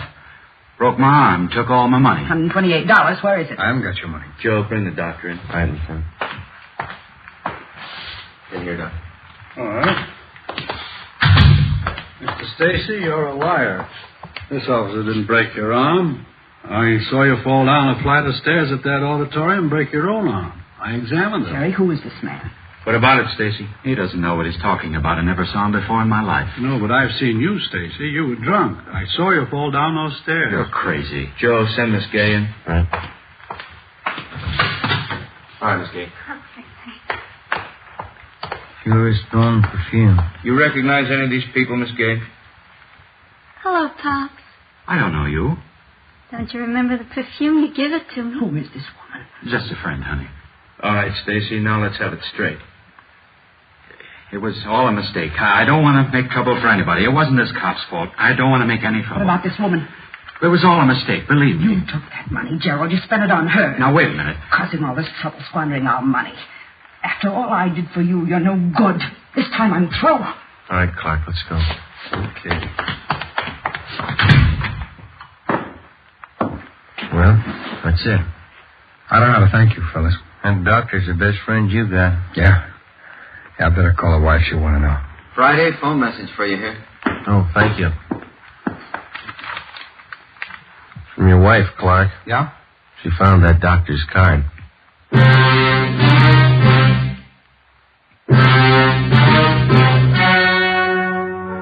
The story you have just heard was true. Only the names were changed to protect the innocent. On September 2nd, trial was held in Municipal Court, Division 7, City and County of Los Angeles, State of California. In a moment, the results of that trial. It's amazing how many long cigarette smokers are changing to extra mild Fatima. Here is the actual report. From coast to coast, extra mild Fatima has more than doubled its smokers. Yes, more and more smokers every day are discovering that Fatima is the king-size cigarette that is extra mild. Extra mild because it contains the finest Turkish and domestic tobaccos superbly blended to make it extra mild, to give it a much different, much better flavor and aroma. Enjoy extra mild Fatima yourself. Best of all long cigarettes. It's wise to smoke extra mild Fatima. It's wise to smoke extra mild Fatima.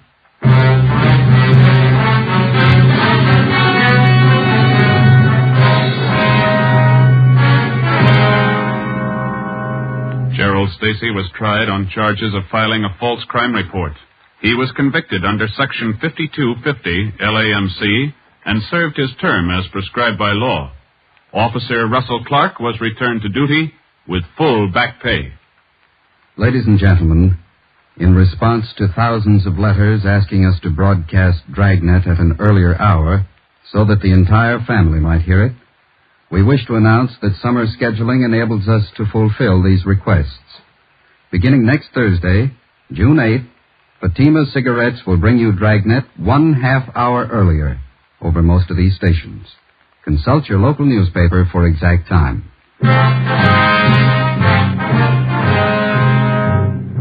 You have just heard Dragnet, a series of authentic cases from official files. Technical advice for Dragnet comes from the Office of Chief of Police W.A. Wharton, Los Angeles Police Department.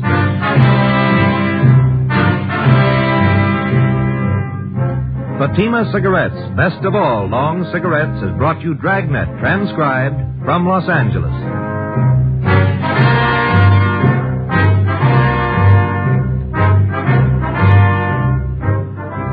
Hear your favorite Jack Birch tomorrow on NBC.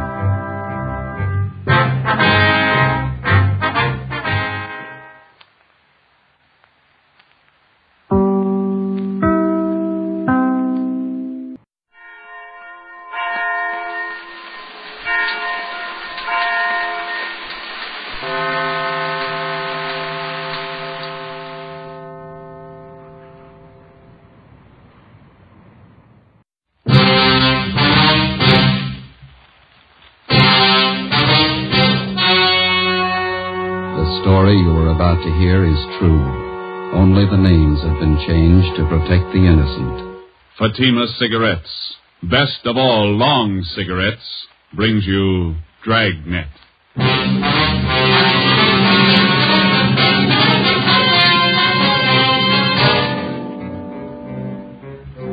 You're a detective sergeant. You're assigned to homicide detail. A woman has been shot to death. The apparent motive, robbery. The killer's still at large. Your job, find him. If you want a long cigarette, smoke the best of all long cigarettes. Smoke extra mild Fatima. Yes, Fatima is the king-size cigarette which contains the finest Turkish and domestic tobaccos superbly blended to make it extra mild, to give Fatima a much different, much better flavor and aroma than any other long cigarette.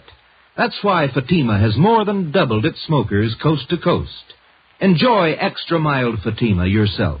Best of all, long cigarettes. It's wise to smoke extra mild Fatima. It's wise to smoke extra mild Fatima.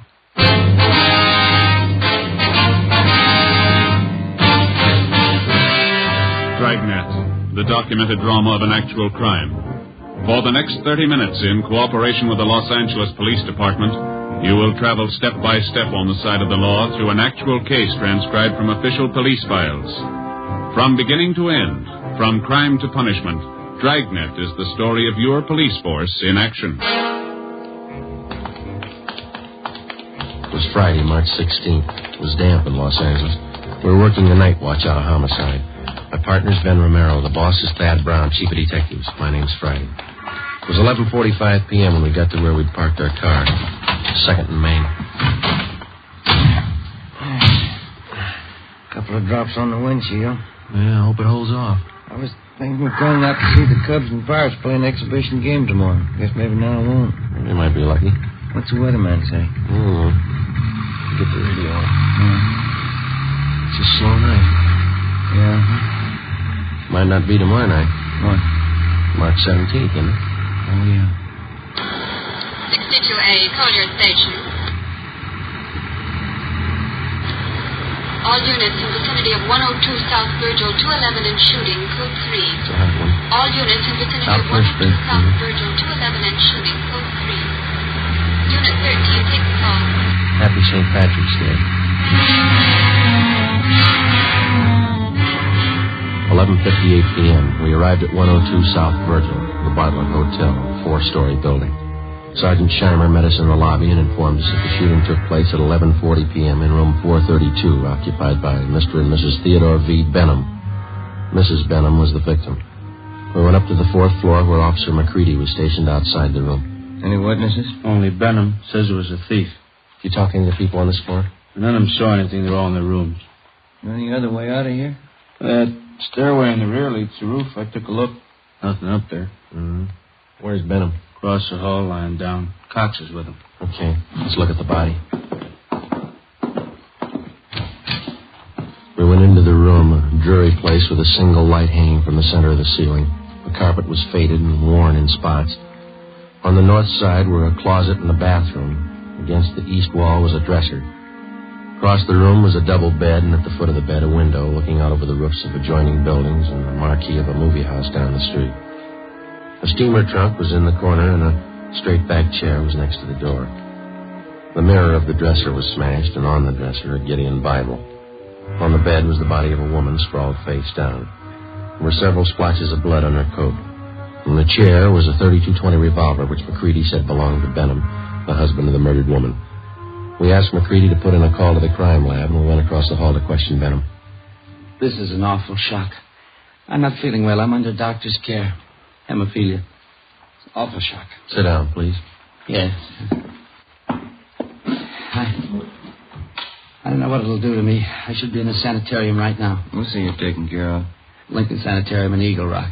Could you tell us what happened tonight? Yes.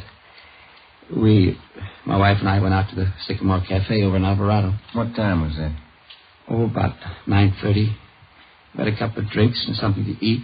Listened to a piano player, then came home. I unlocked the door, and Elizabeth went in first, went over to the dresser. I just walked over to her when a man stepped out of the closet in back of us. He had a gun. Mm-hmm. Can you describe him? I don't know. Did you see his face? No. He had a blue bandana over his face, and he had a cap on, a blue and white check. Did you notice his clothes? No, I didn't. Anything else? He seemed very nervous, and he wasn't holding the gun still. My wife was opening her purse, and I said, well, I haven't got very much, but I'll give you what we have. And he fired and hit Elizabeth. I pulled my gun from my overcoat and started shooting. Are you in the habit of carrying a gun? No, I'd noticed suspicious-looking men following me lately, so I bought one. Is this the gun here? Yes. Then what happened? Well, I fired all the bullets. I don't know how I missed. The room was small. He kept moving around all the time. Mm-hmm. But I guess I did miss. Then he ran out of the room.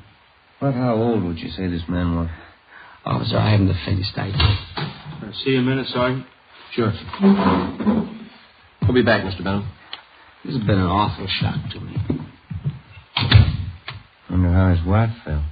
McCready told us that Sergeant Scheimer had found a woman in the Nevada Hotel next door who might know something.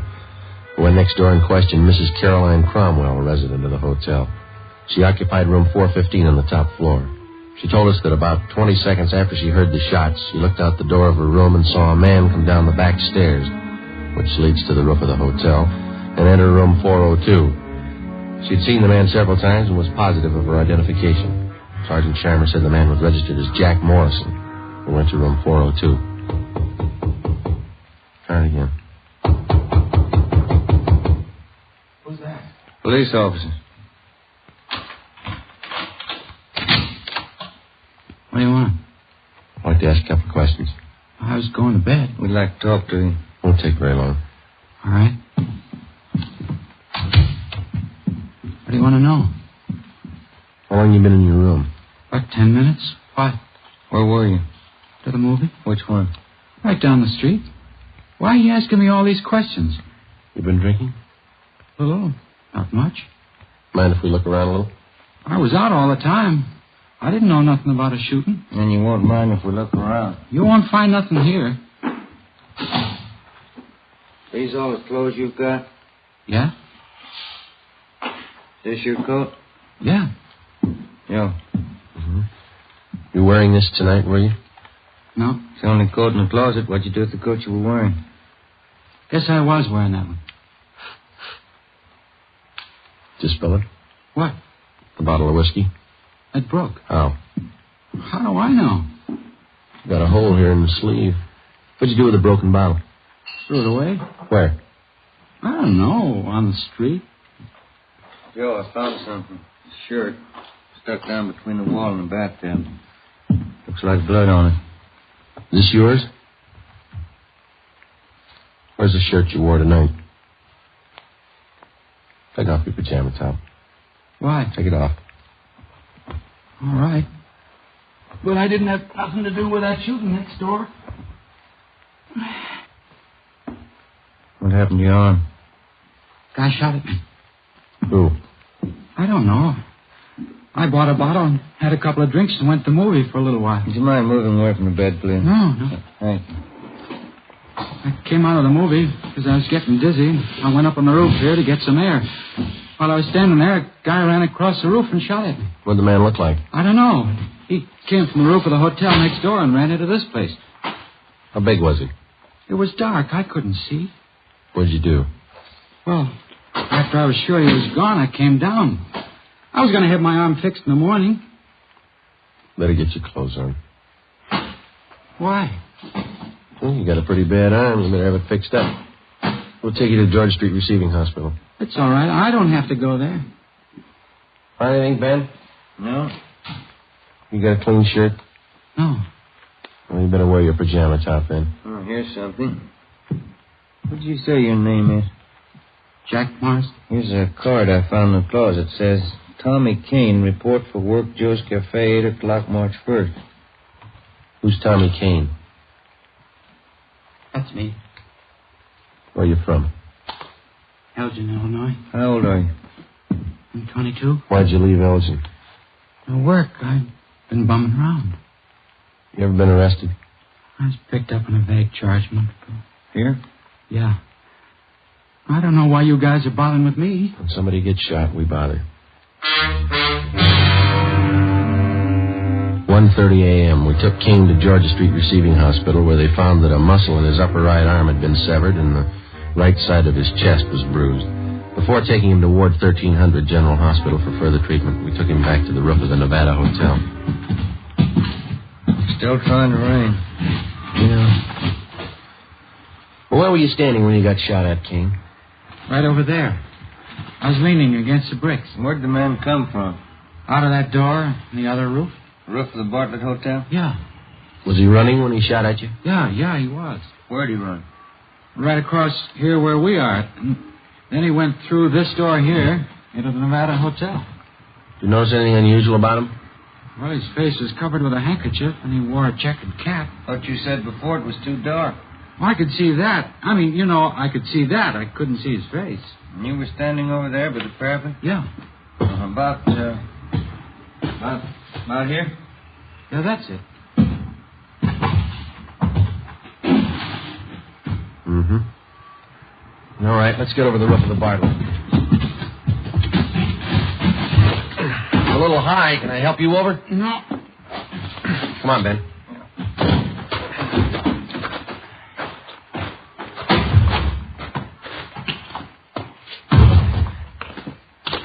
You ever been in this hotel before, King? No. Everything all right, McCready? Yeah. Crime lab's here, checking the murder room. Benham awake? I think so. Mr. Benham? Yes? Mind if we come in? Of course not. You ever seen this man before? Let me see. Can you stand over there in the light? My eyes aren't as good as they used to be. Okay. Move over there. How's that? That's better. This the man who shot your wife? No, that's not the man. We left instructions for another car to take Theodore Benham to the Lincoln Sanitarium in Eagle Rock. We took Kane to Ward 1300 General Hospital. 2:42 a.m. We arrived back at the Bartlett Hotel, where police chemist Ray Pinker had finished his examination. 3 slugs, .38 caliber, and 5 slugs, .32-20, were found in the mattress and the walls, all on the same side of the room. On the floor of the room were found a piece of white cloth and some brown threads. Ray Pinker returned to the crime lab while Ben and I made a search of both hotels, the incinerators, the alley, and all likely places for the missing 38. It was not found. 3:48 a.m. Ben went to the record bureau to check on any possible criminal record Kane might have had. I went to the crime lab to see what Ray Pinker had found. Nothing on this one. It's been a clean miss. And nothing on these 4 3220s. Mm-hmm. Where'd you find those? Dug the 38 out of the window frame. 3220s are in the south and east walls. How about the others here? Well, on these 2 38 slugs, I found minute portions of threads. They compare with the dress and coat worn of the deceased. Mm-hmm. Hi. Hey, Ben. I checked Kane's record. He told the truth. Nothing more than a vague charge, huh? No. How's this come? There's threads on 2 of the 38 slugs. And on one of the 3220s. Same kind of threads? Yeah, same kind. 3220, that's the gun Benham used. Yeah. Did you check the cloth yet? I will right now. Benham must have been shooting an awful while. Where'd you find that 3220 slug, Ray? On the floor near the bed. Nothing on any of the other 3220s. No. Yeah, this piece of cloth matches the shirt. How about the coat and those threads? Got only a couple of threads that might match. Let me have a coat. Yeah. We better have Benham take another look at Kane, huh? Yeah, I guess so. I could use a cup of coffee. How about you? As soon as we get finished. How about it, Ray? Gotta make it. All right. Yeah, a match. Well, that's it, huh? Oh, one more thing. Yeah. Fresh stains on the carpet of that room. What kind? Whiskey.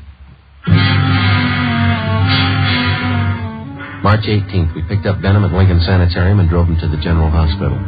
3 times he asked us to stop someplace so he could have a drink. We told him he'd have to wait. We arrived at Ward 1300 at 1:40 p.m., and Kane was brought out. Take a good look, Mr. Benham. No, that isn't the man. I'm sure of it. All right, Kane, tie this handkerchief over your face. No, this way. That's right. Now put on this cap. Okay, now stand over there, please. Now, a little further. That's good. All right, Mr. Benham? You know, his eyes and forehead look a little familiar, but I don't know. Well, my nerves are all shot. I can't be positive. I'm a sick man. All right, Kane. Wish I could help you, boys. So do we. Come along, please. You don't have to take me back to the sanitarium. Just take me to a streetcar. I'll make it all right. We'll take you. Sergeant, Yeah. can I see you a minute? Sure. Yeah? Did you notice anything when you first brought Kane out of the ward? No. You must have been closing the door. Yeah, I was. And that man, Benham, he winked at him.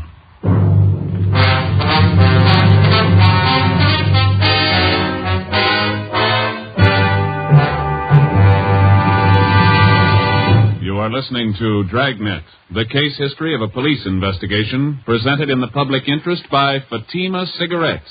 If you smoke a long cigarette, it will be in your interest to listen to a typical case history of a Fatima smoker. It's the case of Dick Hyland, sports columnist for one of the great Los Angeles newspapers. This is his actual signed statement.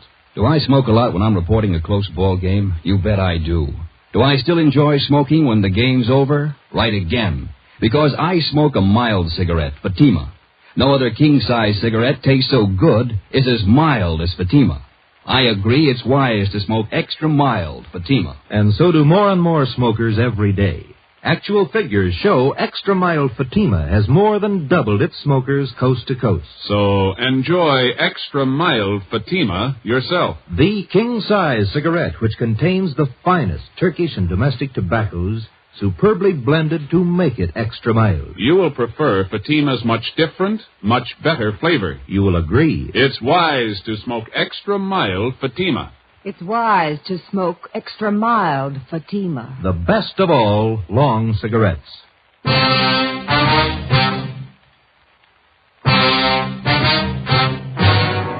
We took Benham back to his sanitarium. On the way, he asked if he could be excused from testifying at the inquest and preliminary hearing. We told him it couldn't be done. 7 p.m., Ben and I returned to the General Hospital and took Kane into a small room adjoining the prison ward. After 3 hours of interrogation, he stuck to his story. Cigarette, Kane? Thanks. How's the arm?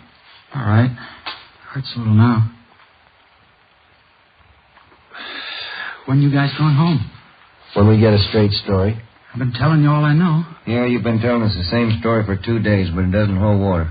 What do you mean? How do you account for the fact that parts of your clothing were found in that room? I told you before. You must have made a mistake. No, it's no mistake. Mr. Benham's starting to think he recognizes you. What? Why'd he wink at you? He didn't wink at me. We got somebody here who saw him. And he seems to think whoever did the shooting didn't take the gun with him. When we drove him back to the sanitarium, he asked us if we found it yet. He thinks we will. How long has Benham lived in L.A.? A long time. How long? Why do you want to know how long he's lived here? Is the dead woman really his wife? Well, certainly she's his wife. Why? Where's he been since the shooting? In the sanitarium in Eagle Rock. What's the matter with him? Hemophilia. You know what that is? No. You sure that was his wife? Positive. She wasn't a stool pigeon? Stool pigeon? Where'd you get that idea? You guys never saw her before? Never. You never heard of her? Kane, what's eating you? Did you check on her? We always do. You don't make mistakes on anything like that, do you? No. Look, she was a pretty nice woman from all we could find out. Happily married for 30 years. Something's wrong. What, Kane? What's wrong? Oh, shut up. Yeah? Yeah. What'd Benham say about me? We told you. He says you look a little bit like the man. Did you say anything else? He winked at you, Kane. Why? She wasn't a bad-looking woman. Wasn't she, Kane? All right, now how about it? You guys swear that was his wife? Yeah. Okay, I'll tell you where the 38 is. Where? The mattress on the roof of the Nevada Hotel. Benham cut a hole in it that day. He told me to hide the gun there after the shooting. All right, let's have a look. I don't want anybody to know I'm telling you this. Why? Benham's a real smart guy. He's got a gang. He's in on it as much as I am. Yeah? He double-crossed me. He tried to kill me. I'm going to jail. He's going with me. Maybe he will. Kane told us that he had known Benham for about 2 months. During that time, Benham helped him along by giving him a couple of dollars every once in a while. On March 11th, Benham got Kane a room in the Nevada Hotel and gave him $20 to buy a gun, which Kane did. On March 15th, he gave Kane a blue bandana and a checkered cap. On March 16th, he told Kane that he'd been sent by a gang in Chicago to kill a woman who was a stool pigeon. He promised Kane $100 for his help. Early that evening, Benham told Kane how to enter their room and where to hide. When they came home, Benham stood by the door. Kane stepped out of the closet and, after a few words, shot the woman. As he moved toward the bed, Benham started shooting at him. Kane ran from the room and hid the gun in the mattress on the roof, then went to his room and flushed the cap and bandana down the drain. 11:15 p.m., Ben and I found the gun where Kane said it would be. 38 Special Detective Colt revolver, 2-inch barrel, number 381327. 11:52 p.m., we checked and found no evidence that Benham belonged to any kind of a gang. March 19th, 9 a.m. Ben and I reported in the homicide and picked up Captain Steed. We went over to Dr. Wagner to learn his autopsy report. It showed that the deceased had been shot 3 times. 2 .38 slugs and 1 .32-20 were recovered from the victim's body. They were initialed for evidence. 8 p.m., Captain Steed, Ben, and I went to the sanitarium and told Benham that there were a few angles we wanted to clear up before the inquest next morning. Benham got dressed, and we drove back to the Bartlett Hotel. It was raining. I'm still trying to remember what happened. I was very shocked that night. Yeah, I suppose you were. Well, sometimes my memory comes back for a little bit. The red light? Yeah, I see. You know, the man who did the shooting knew you lived in room 432, and he knew you'd be gone that night. How do you suppose he figured that out? Well, I've been noticing that a lot of men have been following me. Suspicious-looking men. I told that to Sergeant Friday, didn't I, Sergeant? Yeah, that's right. Must be one of them. You ever give money to characters on the street so much they might follow you? Yeah, that must be it. Many times I used to do that. I'd be nice to them, and they'd try to make friends. Do you remember any of them? Yeah, I do. There was old man Dorsey, Jolly Swanson, and a fellow named Blaine. Kane? Yeah, that's it, Kane. There you are. The young man you took me to see in the hospital. I'm thinking, I believe that's Kane. Are you sure? Quite sure. He's the burglar. What makes you think he was a burglar? Well, what else would he be? He didn't rifle any of the drawers or steal anything, did he? Must have got there just before us. Did you have anything important there? Yes, some insurance policies. And your wife? Yeah. How much? Well, one policy for $4,000 and two for $2,500 each. Who's the beneficiary? I am. We took Benham up to room 432, where he got out the insurance policies on his wife and showed them to us. Then Captain Steed asked him to reenact the shooting. Benham acted as the killer, I played Benham, and Ben acted as his wife. Well, the man was over here in the closet. My wife and I came in that door, and then my wife went over to the dresser. Oh, over here? Did you turn on the light? Oh, yeah, and then I closed the door and went over behind her. Like this? She was closer to the bed. Here? Yeah. Were you standing next to her? Yeah. You start to take off your coat? Well, I was just going to when this man stepped out of this closet here. How far? Oh, here. Yeah, right here. And then what? Well, he held the gun in his hand and asked how much money we had. Elizabeth said we didn't have much. From here? Yeah, but she turned around. Like this? Yeah, that's it. What happened then? Well, then I said I haven't got very much, but I'll give you what we have, and started shooting. Yeah, but you said before that your wife started looking in her purse. Yeah, that's it. She did. I forgot. And that made him think she was going after a gun. How do you know? Well, I suppose that's what he thought. He shot, and Elizabeth fell on the bed. I pulled out my gun and started shooting, and the man ran out the door, and that's all. That's exactly what happened, huh? Just as I remember it. Will it help you? Not very much. What's the matter? Well, if you were standing where I am, there'd be bullet holes on that side of the room there, wouldn't it? They're all on this side. I see. I got it. Come with me. Where are you going? On the roof. What for? I want to show you something. It's raining. There are two umbrellas in the closet. I'll get them. Why do you want to go up there? I think I know where that gun might be hidden. I'll bet it's there. Here, you take this umbrella. Thanks. We'll take this one, Captain. Let's go.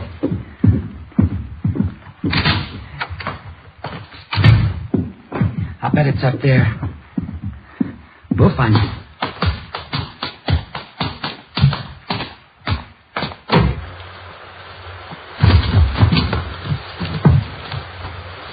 You got your flashlight, Ben? Yeah.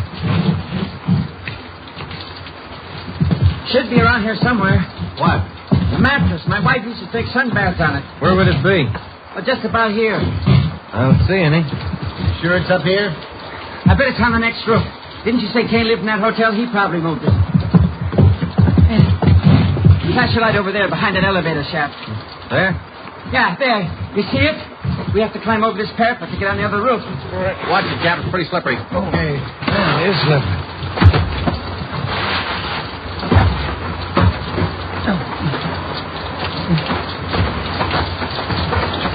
This mattress here? That's it. Take a look, Joe. Right. No, nothing here. Did you look all around there? Did you look in the corners? No. Well, that'd be a good place to hide a gun, don't you think? Here, let me see. There might be a hole cut in one of them. Oh, maybe the other corner. No. Or maybe this one. Yeah, you see, the mattress has been cut. No, it's got to be here. Where is it? It's here, I tell you. It's here. I know it's here. I'll find it. You wait. You'll see. I'll get it. I know it's here. I'll find it. You wait, I'll get it. I'll get it. It's getting wet, Joe. We got the 38. Kane told us about it. You ready to talk? Yeah. Insurance. That why you did it? Yeah. I'm a sick man. Let's go, Benham. On your feet. All right. They played that ball game the other day. Yeah? Who won? Pirates 8-7. Sure do like baseball. Must be a real nice business. Yeah. fans only yell if they never do it. What's that? Kill the umpire.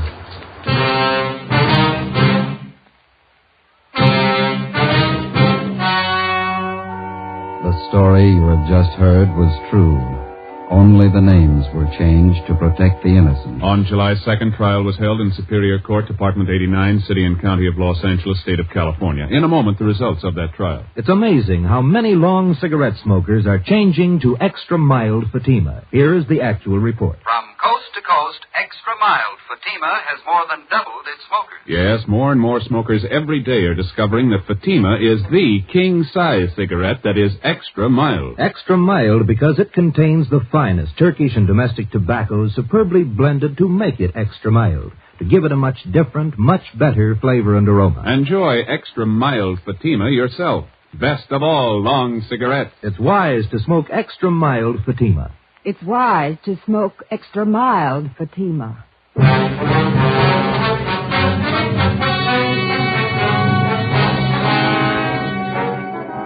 Thomas Kane was convicted of second-degree murder and received a term as prescribed by law. Theodore V. Benham was convicted of first-degree murder and assault with a deadly weapon. He received a life sentence and died in prison 1 year later.